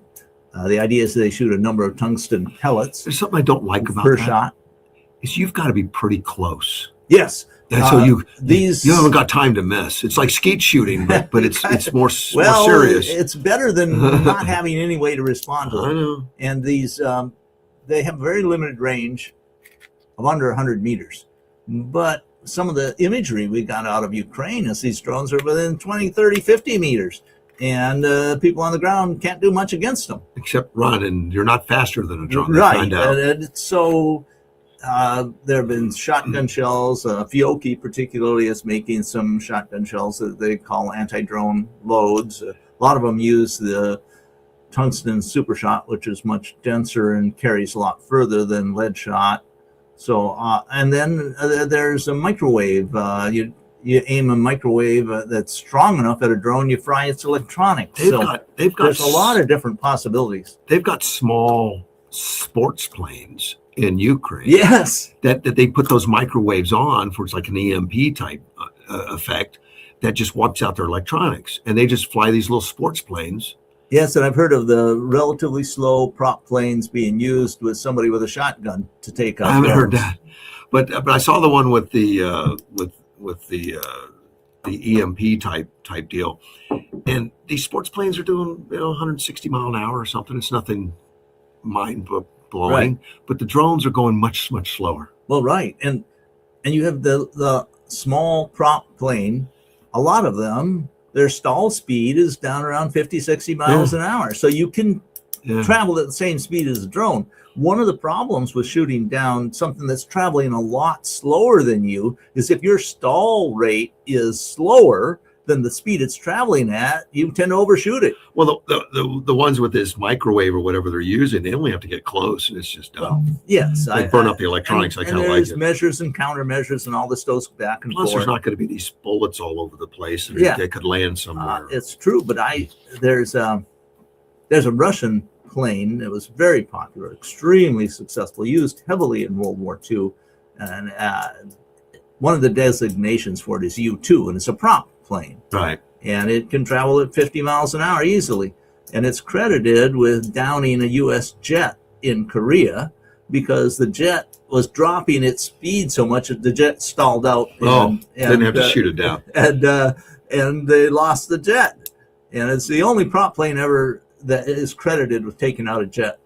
Well, Ukraine's using prop planes too, the bigger cargo planes, Sure. still like twin engines, with miniguns out the side door for the Shahed drones. Sure, it's they're hunters. They hunt every- Shahed drones. Everybody is trying to figure out ways to counter this extremely effective threat. In Ukraine, it's done like in garages and stuff. They just get these ideas. Yes, It's and we shouldn't claim that Russia is not doing it too. Oh gosh, But they seem to react slower than Ukraine. that's the bureaucracy probably. You had mentioned about not doing gold mines because the government takes it. The government doesn't give you credit. The government Right. doesn't give you anything. I, I would imagine that attitude is in Russia. Like, don't risk putting your neck out. Nothing good's going to come from it. Decades ago, when I was learning about, was more active in military circles, the claim was that the Russian military was much more bureaucratized than the American military, and that the American military, and we were taught this, I remember being taught it as a young officer. You always look at how you take over when the guy above you gets killed or disabled or whatever, and you think about that because you may have to do so. And but call home, tell me you got a promotion. But that's not the way it worked in the Russian circles. I mean, in American military, and by the way, the German military in World War II, the teaching was innovation, looking for opportunities, taking the initiative when you could, and it was necessary, and you didn't worry about getting permission from higher headquarters. You did what looked like the best thing to do, and you reported it, and the higher ups would usually praise you if you succeeded anyway. If you did. And that's what, and it was a very effective way of running a war. It's much kinder on casualties, and it's very effective. But the Russians and many militaries are taught not to do anything unless they have orders to do so. Yeah. And they have much smaller professional non-commissioned officer corps. And I think that is still true in the Russian military. I suspect they're trying to overcome it in various ways, but it's hard to change a long, long tradition like that in a particular military. And it worked for them in World War II. Right. I mean, they won. They lost an awful lot of people, but they did win. And Ukrainian had the same tactics back when they split off. Well, I mean, they inherited a lot of Russian discipline, institutional knowledge from the Russians. But when they took Crimea, we had the Green Beret in there retraining everyone. Well, I think we can get some credit for that. And then there's the Ukrainians themselves deserve a lot of credit for very innovative, adapting and becoming innovative and figuring out ways to resist. Yeah, they did a great job. I went to Ukraine one. I know I'm not a world traveler, but I did go to Ukraine, and I went to that. I think that makes you a world traveler. No, well, just short trip. But I spent a week in Ukraine, and we went through that museum, and the war museum that was built by Russians, and it was just fabulous because we got a private tour, and you got a feel for their resolve, their independence. That was just part of their nature. They're very proud of their resistance. So this was a Russian-created war museum in Ukraine. Right. But it was about Ukrainians, of course, and what happened during Ukraine, and a lot of things on display. That I'm thinking it probably didn't have anything about the Holodomor. I don't know what that is. That's where the Soviet Union killed off about 5 million Ukrainians by starvation in the 30s. No, that wasn't there. Yeah, it was mostly just anti-Nazi stuff, anti-German, and a lot of stories about their resilience. And I didn't know how brutal the Nazis were. Oh, they were, but so were the Russians. I mean, we were brutal. I mean, war is bad, nasty, horrible, and we killed an awful lot of people, and a lot of times people can afterwards look at it and say, you didn't need to kill those 100,000 people or so, but it was during war, and we did. They had a Nazi guillotine there that was commonly used, which you never hear in the history books. I never thought the guillotine existed except in France. But they would just go into a town that they take over, get all the mayor and the council and everything into the square, make everybody watch as they decapitated them, and said, "Do you any questions?" Sure. And they had compliance pretty much. I'll tell you an anecdote that was told to me by someone, and I believe him, who said that he was in the Polish resistance in World War II. And he talked about how this Polish family had sheltered a Jewish family, or a Jewish person anyway. I don't know if there was more than one. And during the whole of the Nazi occupation, they sheltered this man. And then the Soviets managed to take over this part of Poland, and whereupon the man they had sheltered immediately went to the Soviet authorities and said, "These families are unreliable, they're capitalist, and you need to know that." Whereupon the Russians went to the household that had sheltered this guy and took the people out and shot him.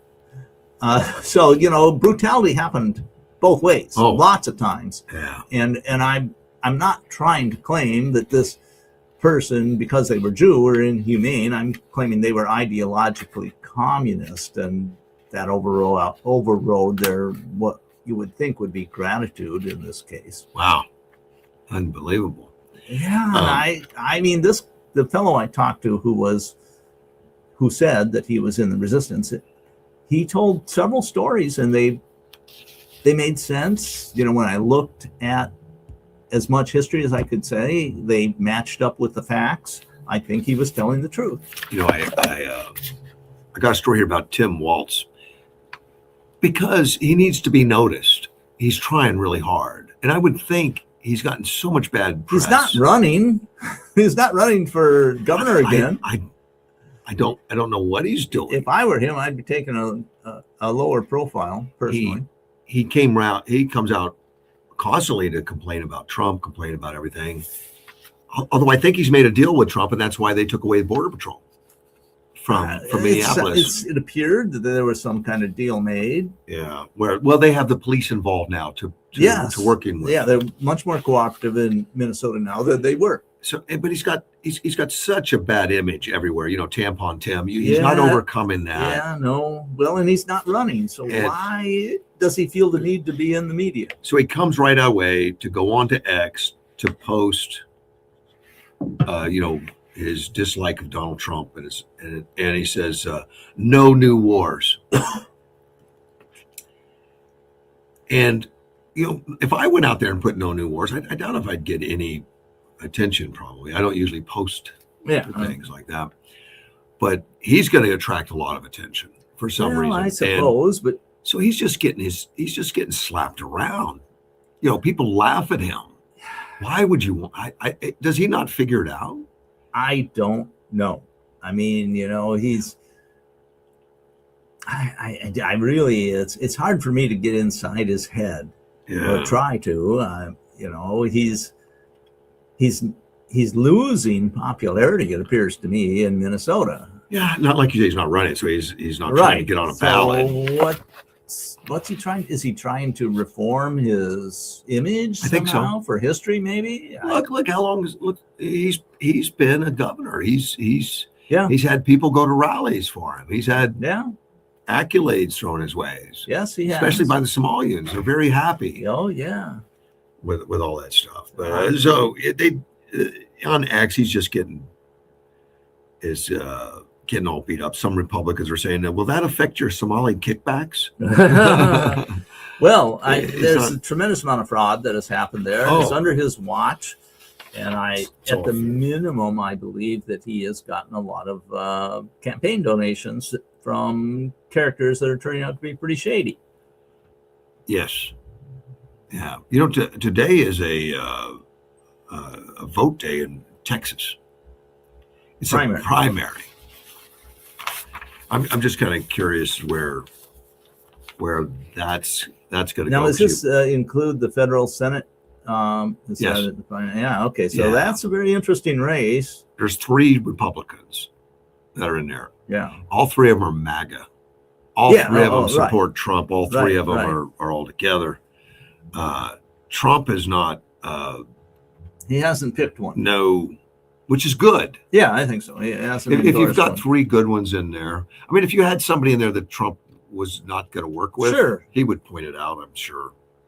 But he's doing it. And then you've got. I haven't read any polls. I don't know how it's going to go. Then you got Crockett that's in this one. Yeah. I just don't think she has much of a chance. But no, she's got great popularity though amongst the Democrats. Yeah, so she's likely to be the Democratic. Well, there's 2 of them. There's 2 of them that are alternative are popular. It's Jasmine Crockett and James Del Rico. And James Torrico is just a run-of-the-mill politician. You know, I mean, he's Yeah, not also- outrageous. And you're up against somebody that does dance videos and stuff and talks in yeah, but I mean, thug talk. how well is that going to go over amongst the Democratic Party in Texas? Well, I- Jasmine's leading in the polls. Oh, okay, that's what I said. I haven't read because polls. of her antics. Do we know what No, the numbers are? I don't have those in front of me, but she's leading the polls. So what does that say about the Democrat Party, though? Well, to me, it says that the far left radical Democrats have taken over the party. Chances are real strong. It's going to be a Republican, and that Yeah, it's Texas. in Texas. I know that the AG Paxton is one of the candidates on I the think Republican side. I think he's leading against the incumbent Cochran, and but I don't. If I remember right, it's kind of close. I don't know. I know that the third candidate was seeming to be West doing Point graduate, Hunt. fairly well too. Yeah, he's apparently a great guy. I don't know anything about him, but I'm not willing to make a prediction there. I don't know. well, the prediction most people are making is that it's going to be a runoff between Paxton and Cochran because you got to get 50%, Right. and with three strong running, I know that in the Republican Party, Cochran's not as well liked as you'd expect for an incumbent. correct, but he still got Trump's support. Yeah. I mean, he hasn't, And that's a big deal. He hasn't been like Marjorie Greene. Right. But I don't think I don't think Trump endorsed him, did he? No, Yeah. Okay. no, and had he been a strong supporter of Trump all along, had he been Oh, yeah, absolutely. loyal, He would have Trump, got an endorsement. Trump would be loyal to him right now. Yes. But he hasn't been, terribly disloyal, so he's just staying neutral. To me, he's on the edge of rhinohood. Yeah. I mean, that's maybe a weird way to put it, but he's supported the president somewhat. Yeah. And senators, by and large, have big egos. Oh yeah, I've often thought that the only thing better than being a Supreme Court justice would be a U.S. senator. but I think you have to have that in order to do the job. Oh, of course, you know. don't get to that level of politics without a big ego. But I have people tell me, occasionally they'll say, "Well, Trump, he's just so full of himself. He's got such a big ego." Yeah, but look at what he's accomplished. It's not bragging if you do it. But name a president that was a wallflower.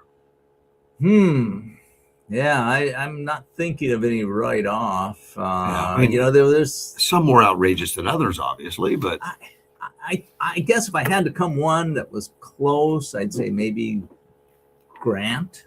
Oh, Grant, really? Former general, and he was not completely a wallflower, but he wasn't like a big politician. Yeah. So that'd be the closest I come right off the top of my head. I was thinking the vice president during the World War II that they had Truman. He seemed to be a little bit like just a regular Joe. Man, he really grew in the job, though. Yeah, he did. He's up there in the top half of presidents. Yeah, when he retired, he just jumped in the family sedan and they drove it back to Missouri. Yeah, it's amazing. That was it.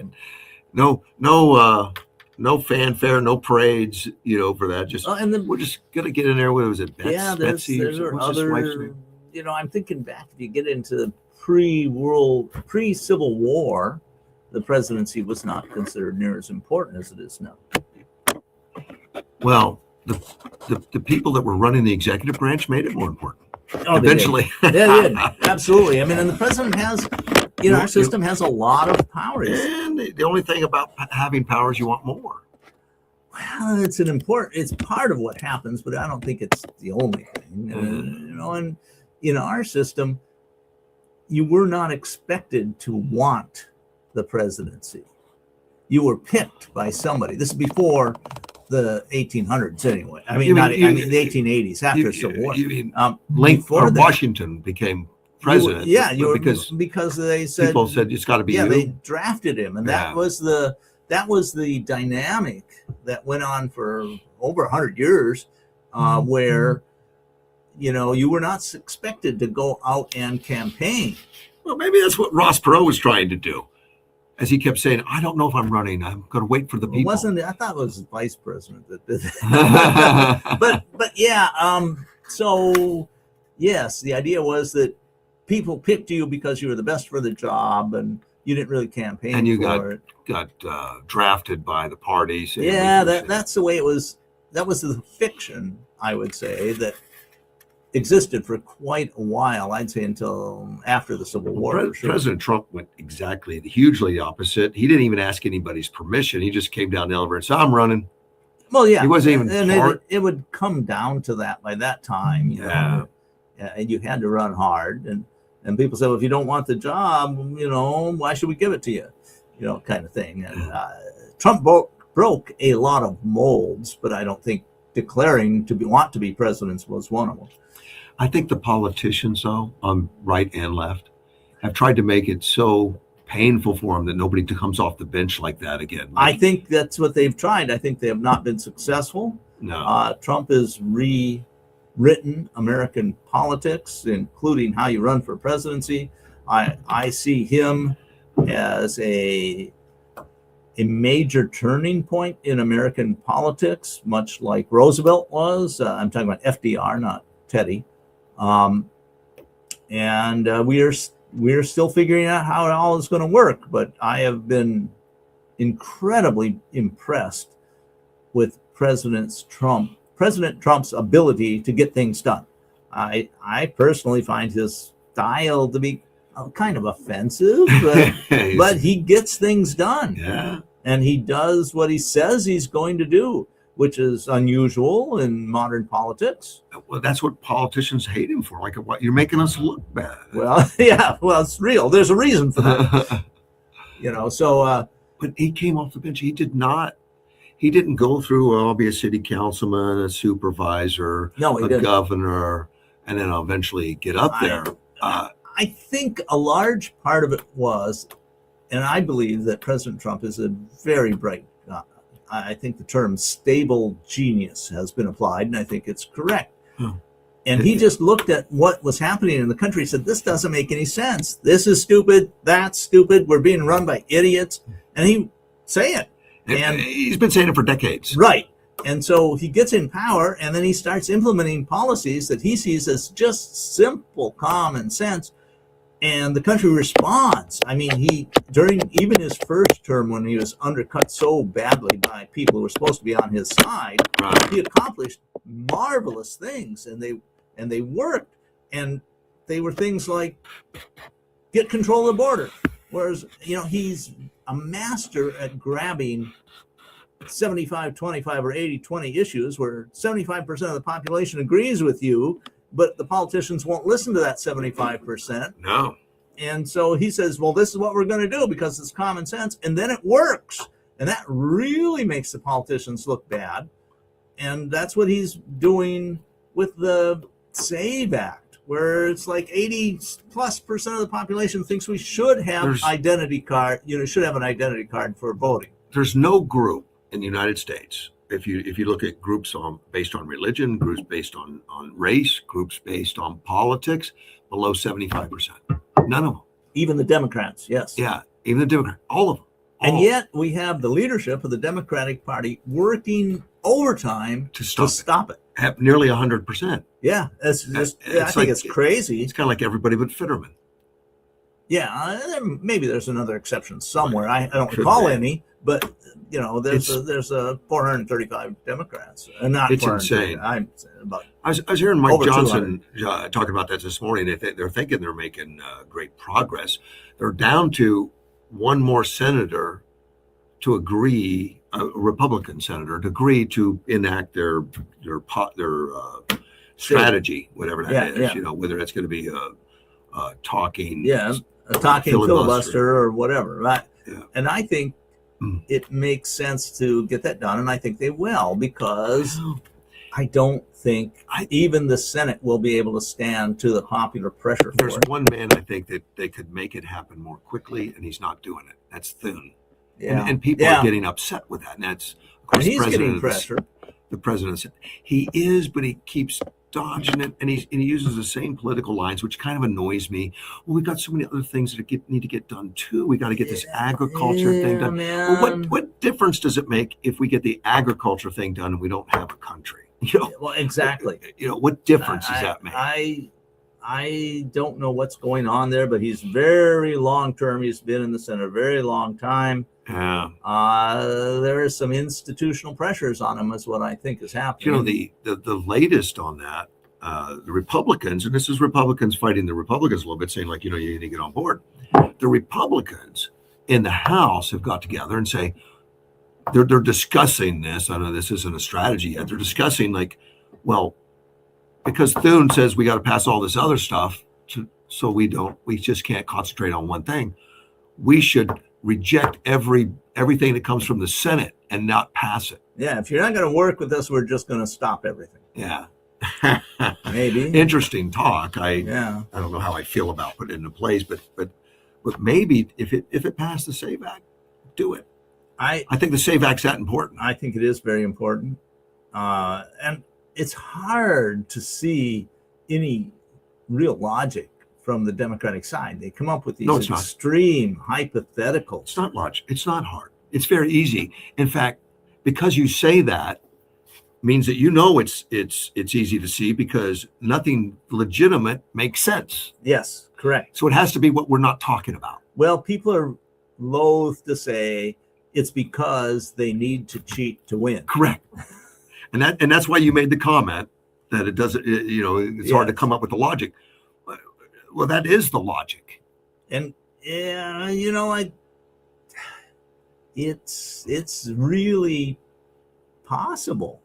We have a broken electoral system where it's easy to cheat in a lot of places. I mean, you see that the Wisconsin registration of voters is about twice as many people registered as there are potential eligible voters. Yeah. And they're unwilling to fix it. And they say, well, those people are not active, or we can't take people off. They might want to vote sometime anyway. It's not real. It doesn't make a lot of sense. But so there's an implication there that the reason to do it is to facilitate cheating. Edward sent me some, I guess he's repulsive. I think it's from Axios. 83% on Paxton and Cochrane 18. That's not the percentage of voters. That's the odds. Oh, okay. Odds. I don't know if that's coming from a betting facility. Well, Paxton is well known in Texas. He's been the AG for in the country. Long time, and they're somewhat controversial. He's in the middle of a divorce, or he just got a divorce, and there's there was questions about his fidelity. So that comes from his opponent. Right. Not the infidelity, but the mentioning of it. Yes. Right. I have been a supporter of Paxton for quite a while, but also looking at some of the claims he made under, how should I put it, more careful consideration, he has not always been entirely truthful. Paxton? Yeah.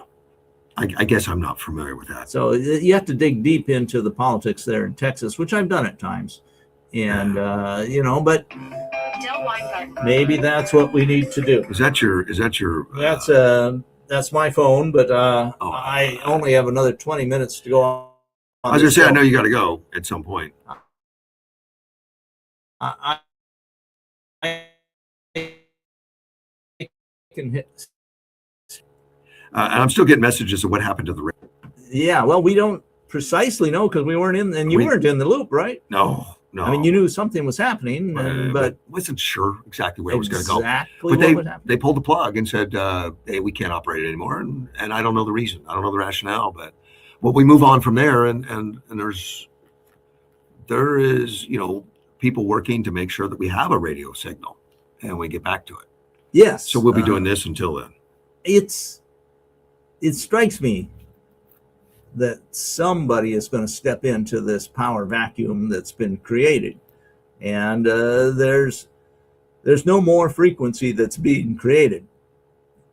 I guess we could argue about that a little bit, but this is a space in Yuma for a 560 broadcast is there, and it's useful, and somebody is going to step up and make it happen. Yes. I just don't know the time frame. Right, exactly. And it doesn't matter. Could take quite a bit of time. Could be months, which I just is crazy to go for months without that signal there, because the longer you go, the less valuable it becomes, because people stop the habit of tuning in. I have a person that just texts me and asks me if I remember, and of course I do. She's somebody that used to call quite a bit, and she identified herself as Ralphie's wife. Okay. She just let me know they broke up. Oh, that's too bad. No, but she was an interesting caller, and I wish her the best. I do. Yes. We would like to see her, Ralphie's wife, do well, even if Ralphie's not around. I have no idea. Breakups are one of those things you always see as unfortunate. Let me tell you, I'm going through. I'm married again. Yeah. By choice. Usually that's the case. And I have become a stronger Christian. Yes. Under that. I'm glad to see that. And I'm going to, I take 2 Bible studies, actually, because I got a lot of catch up to do for all those years not being a Christian. Yeah. I got to figure that stuff out. And we go to we take a couples Bible study that's based on marriage. Mm-hmm. And it has been just wonderful, though. But it's something that if I'd had this all along, things would have been different in my life. Well, they would have been, because there's a better understanding of marriage, and a better understanding of what's entailed in doing that, and how to get to that point, and all that, and stuff I never even thought about. Yeah, well, I'm going to confess, because Okay. I got divorced a few decades ago, and I have come to the same conclusion. Yeah, that if I'd been a Christian at the time, and if I'd have been a good Christian, that might not have happened. And this class has been painful, though. Oh, yeah, I can understand that. The homework of going through and discussing conflict and discussing, issues, believe it or not, it can cause conflict during the discussion at home. Sure, absolutely. And we talk about that openly, and it's been, and now you can kind of look at it from the outside and look at, that's all just so ridiculous. Why would we have a disagreement? Yeah, well, so it's been very informative. It's been very good, and I think couples, before they get married, need to know a little bit more on, what it is to have a close relationship. It's not easy. Yes. Yes, you are correct, and it's not easy to teach it or to learn it either. No. So for most people, they get most of their information by watching their parents, I believe. Correct. I mean, well, that becomes our filing cabinet of how things are done. So if your parents had a very successful marriage, you're more likely to have one yourself. My parents had a tremendously successful marriage. They loved each other. They took care of each other. They just hated kids. Well, I would say that my parents had an extremely successful marriage. That's from my point of view, and they loved their children, and they had 8 of them. And so, I had a good example. I just didn't follow it. Oh, as well as I should. It's not just examples, though. No, I mean, and there's many other things. That's what I find out late in life, but not too late to have fun with. Well, what's that old saying about too late wise, too soon old. That's right. We'll get that. But it's been a blast going to these. I mean, just to listen to the stories of other couples, of things that normally we wouldn't say out loud. Yeah. But it makes you relate better. It makes you understand more. It makes you think, wow, I thought they would never even have a bad word for each other. Yeah. Something like Yeah. that. But you realize that we're all human and we're all sinners and we all can find a pathway to being better. Well, correct. I mean, I think the acknowledgement of our frailty and our problems is very important, and that's, if you try to make your spouse into a perfect person, it won't work. No, but if you Or could, yourself, even when you try and improve. if you could get somebody to give you advice, and the way to pick somebody is if they say the phrase, all you have to do is, they're the right guy, right? They're right. All you have to do is never. No, that easy. just doesn't work that way. Nothing is easy. One thing to remember is you can only change yourself. You can't change anybody else. Sometimes I've wondered if the societies that depended heavily, and most societies did, depend on arranged marriages right up into, I'd say, 1700s or so. Well, If they sometimes had the right idea, we've gone a different route. I think you're right. And you say arranged marriages. I think they're all arranged. You think you know somebody, you don't know them until you're living together. Yeah. And then you know yourself more, but you probably overlook that. You get confused or whatever. And Yeah, I think so. I mean, I you blame look someone back at, I was married for 18 years. I look back and I said, wow, I was kind of a jerk. else. No, it's not true. But it's not easy, and I don't think we get a lot of real guidance on how to handle it. Yeah, I think you're right. People have tried. It doesn't always work out. Well, I don't know that the people that try actually know what they're talking about in the first place. Well, that's it. That's true. Because because no one tells you how to handle conflict necessarily, But they tell you how to try to avoid it, which is not. we've had this change where we have many more divorces than we used to have. Yeah. And part of it, I think, is just straight up economics. I'm glad you said that, because that's exactly where I think it is. Because if it's for survival, you're going to find a way to figure it out. Right. If it's, well, I can pick anybody I want, and then you're just Hollywood. You got so much money, you got so much independence, And so many of those marriages fail because you get two narcissistic personalities that they don't work well together. Exactly, and they know they've got they've got an easy out. Well, right. They've got plenty of money. They don't even have to tell you. They just tell their lawyer, "Hey, would you notify my husband I'm leaving him?" Yeah. At that And it's level. bad on children. That's probably hardest on children. Yeah, it is. Well, I just think it was interesting. I don't know why I brought that up, but that's been quite the education for me, and actually look forward to it Oh, good. every week, going into that to see what else going on.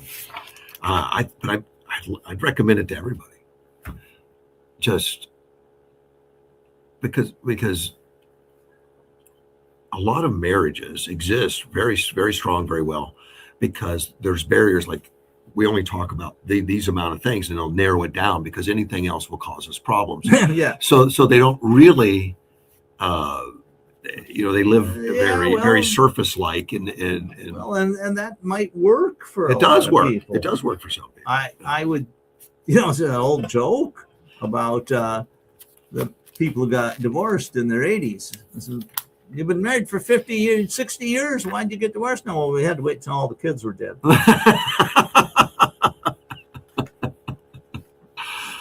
Didn't want to hurt their feelings. Yeah, huh? I mean, Oh my God. so the modern idea is that sometimes divorce results in a better situation, and I'm sure it Good. can happen. I'm not sure it happens in most situations. Yeah, I don't think that grass is greener concept. Yes, exactly. Really works, because you're going to fall into the same habits, same problems, unless we do something drastically different. Yeah. I want to ask about the Strait of Hormuz. Okay. Iran has said that, and I don't know if this even exists today or this hour, that they're going to shut it down and all that. But that's Well, it's hard to accomplish when your navy is at the bottom of the ocean. Well, that's a point. I mean, I don't know if they can or But in effect they have, I will say, because the oil tankers are not going there right now. And they're not going there because it's a war zone. And they're very expensive machines, and they don't want to end up at the bottom of the ocean. So right now, the Strait of Hormuz is closed down to oil traffic. It's just not happening. Yeah. Well, how soon that might resume, I don't know. It won't. If I owned a very expensive oil tanker, I might want to pause my trip. Yeah, exactly. And so it remains to be seen. We await events, as they say. My fact checker Edward is chimed in on the marriage thing. Oh, good. He says it's easy to handle conflict in a marriage. My wife explained that I'm wrong, she's right. Well, you could go with that. It'll work for a while. Yeah. Yeah. I don't claim to be an expert on successful marriages since I got divorced. Have not remarried. That just means you've had some trial runs. That's all. Yeah. One of our first classes, we talked about communications being all important. And I agreed. I absolutely agree. In fact, I'm a professional communicator. I just can't get her to listen. And they kept me in the group. That's when I knew I was in the right group. Yeah. Well, okay. Did people laugh? They were unsure at that point as to who is this guy. I was early on. Early on. Well, you are a professional communicator, and I think you do an excellent job of it. But that doesn't always translate to very intimate personal relationships. Yeah. There's Because you do something professionally very well doesn't necessarily mean that translates into your personal relationships. Oh my God, no. And the fact that let's say I'm a professional communicator because I can do one thing, that doesn't make it a relationship. Yeah. And if anything, if you told somebody you're a professional, communicator, so it's your fault, that's not a good thing. No, that won't work. That's not going to win you points at all. So I find out, and I can tell you that from actual experience. Well, I see that you're doing this in a kind of self-deprecating way, which is okay. But, people who wear their professionalism on their sleeve often have some type of insecurity, in my opinion. I think you're right. I've had a relative that was a doctor, and not a medical doctor, but received a doctorate, Had a PhD from a PhD, and he insisted everyone call him doctor. Yeah, now, well, wasn't it Jill Biden did the same thing? Yes, exactly the same. A lot of people find that off-putting for good reason. Yeah, but even the answering machine on his house phone said, "You've reached the residence of doctor." Yeah.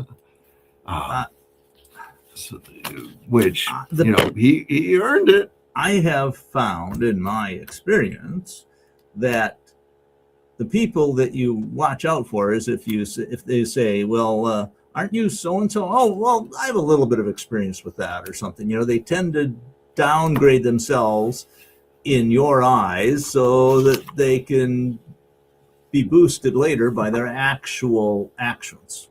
I was out at AWC, and I used to work with them a little bit just on different community projects and stuff. And then I was talking to the dean out there. Mm-hmm. And I said, "No, don't I call you doctor?" He says, "Don't you dare." Yeah. He said, we reserve that for some faculty things, but that's about it. Anything outside that, you got problems. Yeah. So, but everyone's different, I guess. Again, I think that people who push their credentials, there's appropriate time. Sure. For it, absolutely. When you have a bio, you're being, people want to say, here's why I'm talking to this person or whatever. But if too much reliance on that shows insecurity, in my opinion. I think so. That's why I tell Edward, who is now a doctor. Yeah. Well, he's an interesting person. It would be dangerous telling him that. He just broadcast it to he's on the internet. news. He just texted me. He said that the Dow just tumbled 1,000 points as Wall Street fears a prolonged war with Iran. 1,000 points might be a good opportunity there. Well, that's not that much. It used to be. Yeah, 1,000 points. What now? 3%, 5%, something like that. At 2.14. Oh, that's closer the first time. Global stocks remain volatile for a second day, Tuesday, moving sharply lower as concerns mounted among investors that the widening conflict in the Middle East could escalate further. The Dow tumbled 1,040 points or 2.14% shortly after the market opened. Standard Poor's 500 and the tech-heavy NASDAQ sank 1.85% and 2% respectively. Wall Street fear gauge, the VIX surged 21 points. I don't know what a VIX is. No, I don't. All right. And it hit its highest level in 3 months. That's good to know. So, and I'd be curious what this widespread is going to affect which stocks. I mean, there's always winners. Yeah, and losers. Yeah, so, but the percentage of losers is obviously much higher now. I would say the Lockheed Martin and other organizations that are very important to the war effort probably should gain a bit. Yeah, I was surprised. I didn't think it would have that because we knew it was coming. Yeah. So how quick it might be, I guess, is when it's suggested that it could go on for another month. I think that was a surprise. Yeah, maybe because at first it was a couple days to a week. Yeah, people didn't know. And that makes sense. I mean, you want to keep that kind of operational. But I think the retaliation from Iran has been so weak. It's been anemic, relatively, yes. And I don't really know what their strategy is because they're attacking countries that weren't even involved and hitting residential areas. So it's just well, how much of that is deliberate? How much accidental? We don't know. But I don't think they have much left. If that, I mean, they just don't seem to be gathering. Right. I think their ability to strike outside of their borders has been severely degraded, almost to nothing. So I cannot stay longer because I have an appointment that I have to make. I'm going to take a break, and I'll be back. Dean's going to disappear. Yes. We'll be right back. Hopefully be back tomorrow.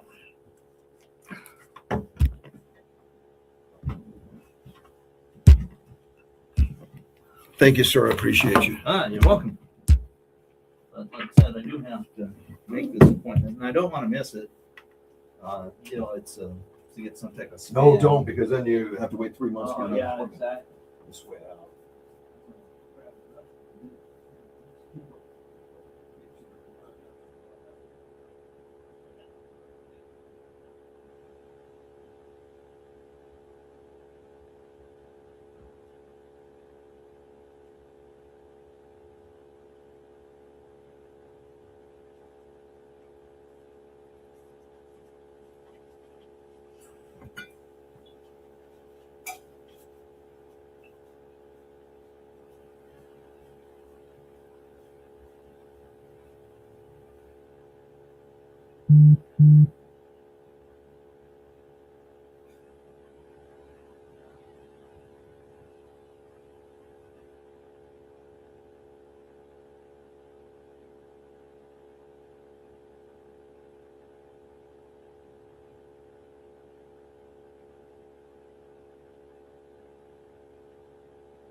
I'm back from Mortgage One Studios, Russ Clark Show. We're back with you.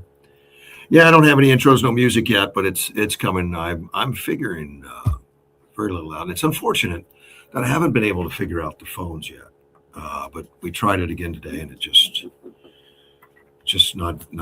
It's there. We can't get any volume out of it or anything. Whatever it is. Let me get back to.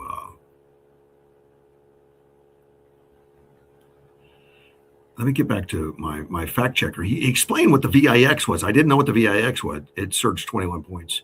Is its highest level in 3, but that's the Chicago Board of Exchange Volatility Index. It's the market's implied volatility for the Standard & Poor's 500 over the next 30 days, derived from option prices. I'd have to understand that. He gives an explanation. He says what it measures, not past volatility, expected or implied volatility. If investors bid up, put options for protection, implied volatility rises and the VIX goes up. So having a surge in that means it's going to be crazy. How do I interpret the number? It's quoted as an annualized percentage. A VIX or VIX, I don't know, of 20 implies the market is pricing roughly 20% annualized volatility. This means it's about 20%. 20% or 5/8% is what it comes out to. Expected 1 month standard deviation, the standard deviation, a rule of thumb, not a guarantee. I don't think there's any guarantees.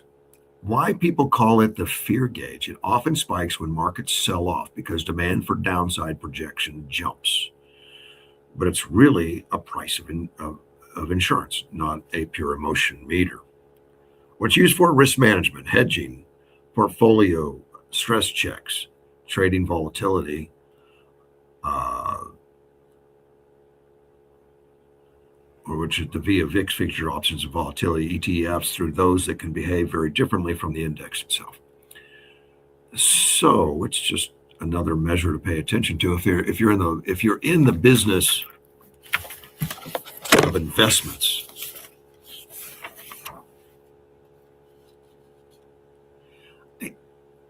I got this story the other day, and I know I didn't talk about it. It's about road rage.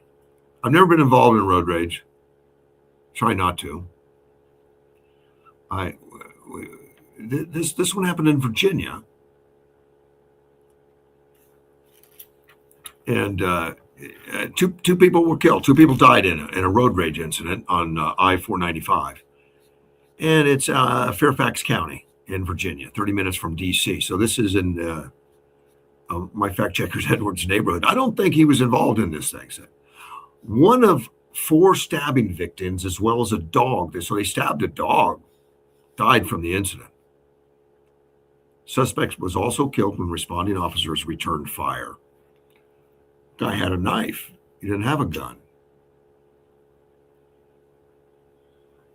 Just shows you that knives are volatile. I mean, they'll hurt you. Yeah, you can get killed with a knife. Virginia State Trooper called to the scene at approximately 1:17 p.m. So this happened right in the daylight of the afternoon. Wasn't early in the morning when stupid stuff happens. The stabbing occurred before or as the trooper was responding. They found the male suspect armed with a knife, and he confronted the trooper. Trooper shot him in self-defense, and trooper was unharmed. Deceased victim, a 39-year-old woman. Wow. She succumbed to her injuries, and the dog involved also fatally stabbed. And because of this road rage, and a lot of times road rage is because it's congestion, traffic stop and go. Somebody cuts you off or something, you see road rage like that. Well, this one shut the lanes down. I-95 and 495 express lanes southbound past Gallows Road is closed due to major incident, according to the Virginia Department of Transportation. Just a shame. So a lot of anger out there. Be careful. We don't want any of that to be involved. I know there's a few things I did not get to the other day. I talked to Dean briefly about this, and that was that the Iranians are celebrating worldwide. And you wouldn't know that from listening to the Democrats in this country, who are out there, trashing Trump for this and saying it's terrible for the Iranians. I think one of the reports I read, which is an old report and probably not complete, 550 Iranians are dead.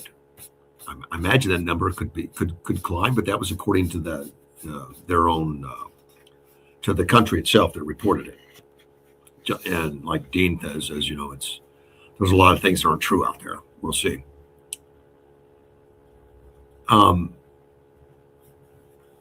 But are the Iranians upset? I mean, and it's hard to say, but this article talks about the celebration from the death of the supreme leader, and it's got some videos, and I saw some videos, and in the videos, you could tell masses amounts of people, and I saw some videos of people honking horns, running down going down the street, hanging out the windows and screaming, yelling, and positive about America, positive about Donald Trump.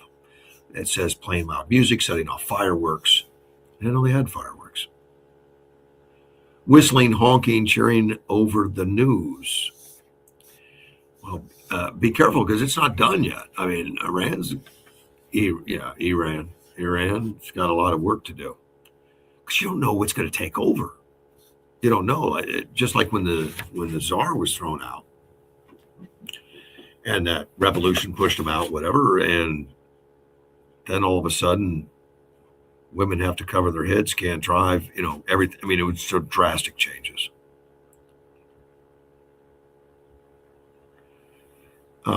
Iranian people are cheering the news in Madrid, London, Berlin, Armenia, and in the United States. And this is according to Lisa Dafter. She's an editor at the Foreign Desk.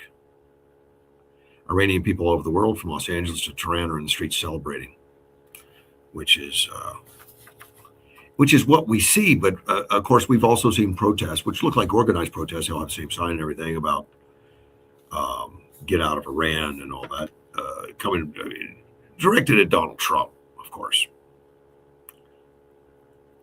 An American journalist who's Iranian, was Iranian, now American journalist, Marshish Alajad. I love America. I love everything about the country. And I grew up in the country where I was brainwashed to say death to America, the same country, how ironic, same country that saved my life 3 times and now helping my people in Iran. They're celebrating. They're celebrating out of joy. I hope all those reports are true. It's hard to tell early on where it's going to go because it can swing. Let me see. Trump deployed $200 billion to slash mortgage rates. I needed to talk to Derek about that. He's the mortgage guy. I'm sitting right here in a mortgage building, Mortgage One. Federal Housing Finance Agency Director William J. Pucci and President Donald Trump is moving aggressively to drive down borrowing costs, deploying $200 billion, roughly, from Fannie Mae, Freddie Mac to purchase mortgage bonds. A step, he said, lowered rates, boom, right away.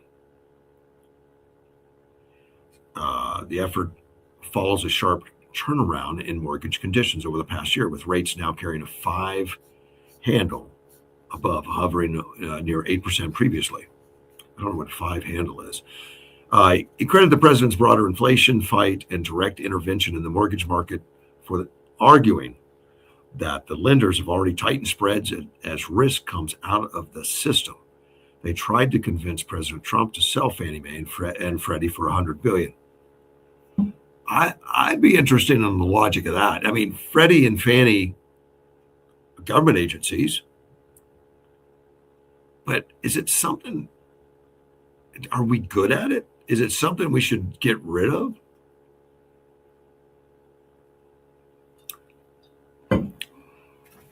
I'll have to ask Derek about that. William J. Pulte, the director of the Federal Housing Finance Agency, called the idea nonsense, noted that some estimates value the firms far higher. Instead of a sell, Trump used the enterprise's cash to support the bond market and ease pressure on home buyers. In this case, $200 billion reduced mortgage rates. The Big Money Show panel analyzed the state of the housing market after mortgage rates fall to a one-year low. Pointed out additional policy changes, including a push to limit institutional ownership of homes. I don't know if they've made that finalized yet, but we keep hearing where they don't want large, companies just buying up lots of residential homes for profit, driving prices up and rents and stuff like that. It says over the ongoing coordination with home builders to increase supply, administration's focus is restoring affordability on both the supply and the demand sides. Now, when I talk to Derek, anytime you lower rates, the prices go up. So doesn't sound affordable, but we'll see. This might be a different plan. We need a nation of owners, not renters. Whether Fannie and Freddie return to public market remains a presidential decision. And that's from William J. Pulte, the director of federal housing. It's an IPO is more likely than not. But stressing everything is on the table. Wow. The $200 billion mortgage bond purchase decision underscores Trump's willingness to deploy capital quickly to move markets. President Trump just finds money everywhere he goes, and he uses it for the benefit of the American people. I'm going to set that one aside. Talk to Derek about that, and I'll get back to you tomorrow on what the implications of that are. This is an article from the other day that I kept this one because it just talks about some of the massiveness of the attack that's on Iran, and it's some of the biggest movement of airplanes since World War II. And of course, we know it's Operation Epic Fury. It started at 1 o'clock in the afternoon. Yeah, not at nighttime when they expected it. And it did feature the B-2 bombers, the F-22s, the F-16 fighters, A-10 attack aircraft, the E-18G electronic, and that's jamming and all that stuff. The included Patriot interceptors and THAAD anti-ballistic missile defenses were deployed as part of the operation.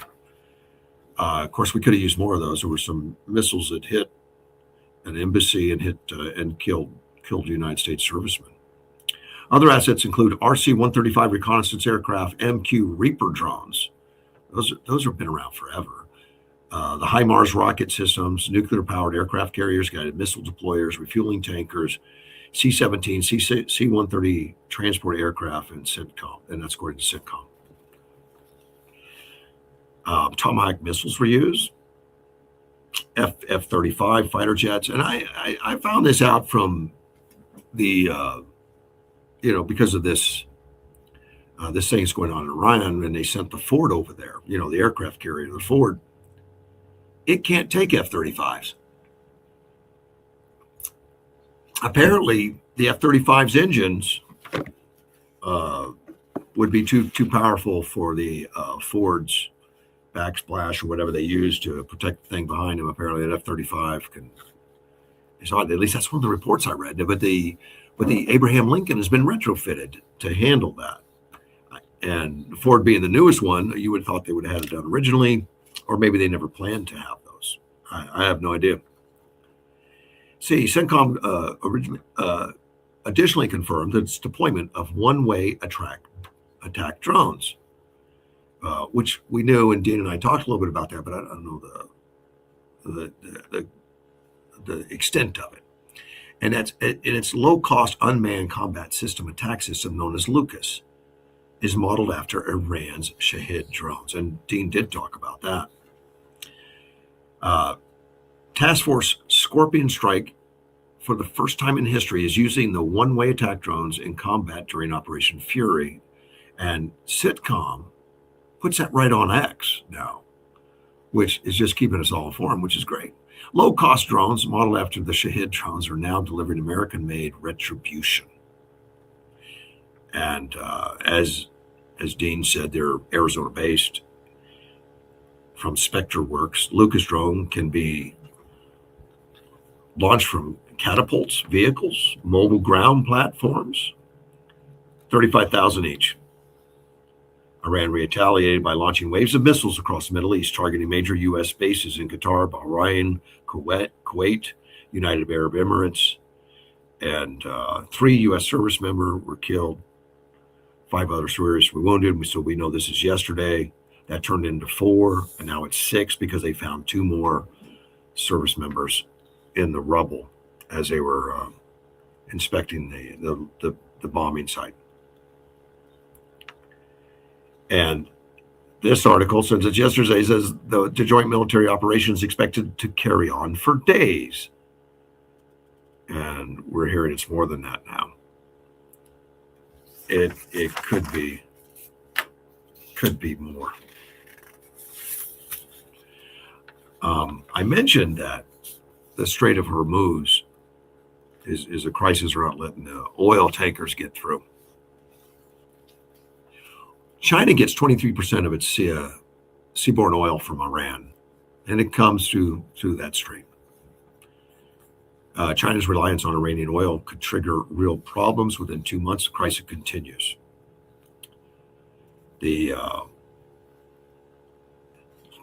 China was getting discounted Iranian crude, and it's sanctioned. And and when it's sanctioned, they're supposed to not get it, but they do what they want.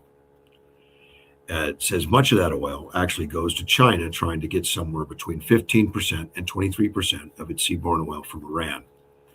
And that oil transits the Strait of Hormuz. Beijing has diversified supplies. The loss of heavily discounted barrels comes in a vulnerable time for factories dependent on cheap energy. This will go through the system, and I expect you will see real problems in about 2 months if this situation continues. So China's probably rooting on shutting Iran down, or their ability to block the strait, I would assume.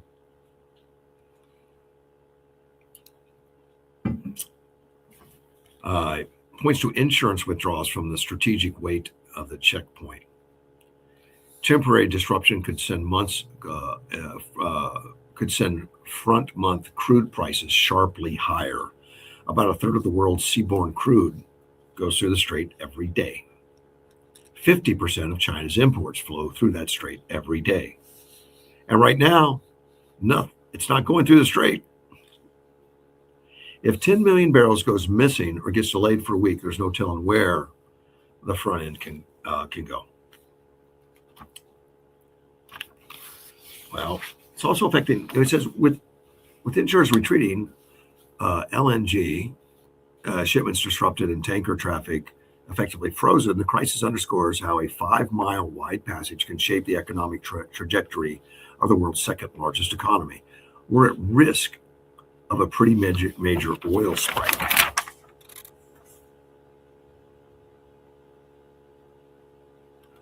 Wow. Okay.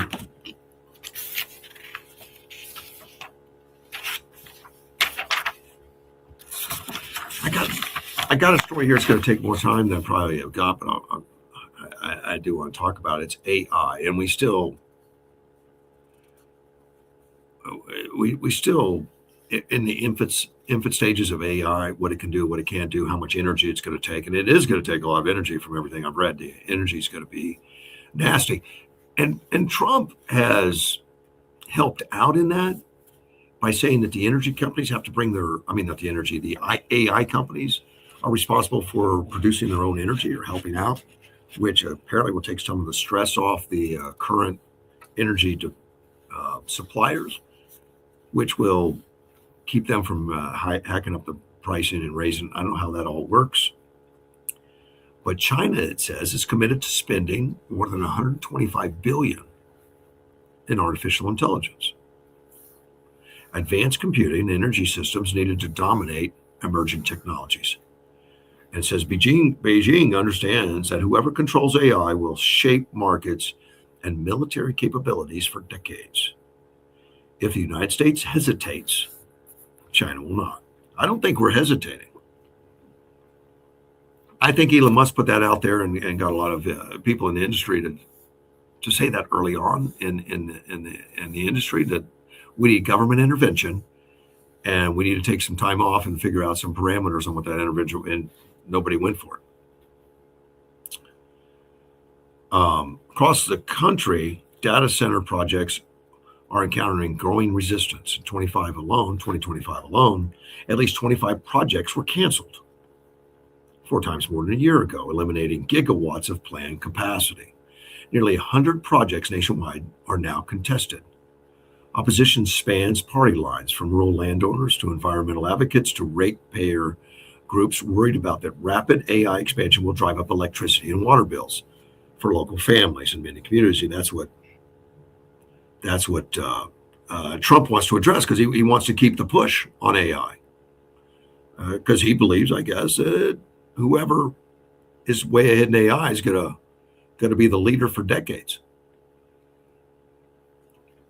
which affects military and everything else. In December, more than 230 environmental organizations urged Congress to impose a nationwide moratorium on new data center approvals.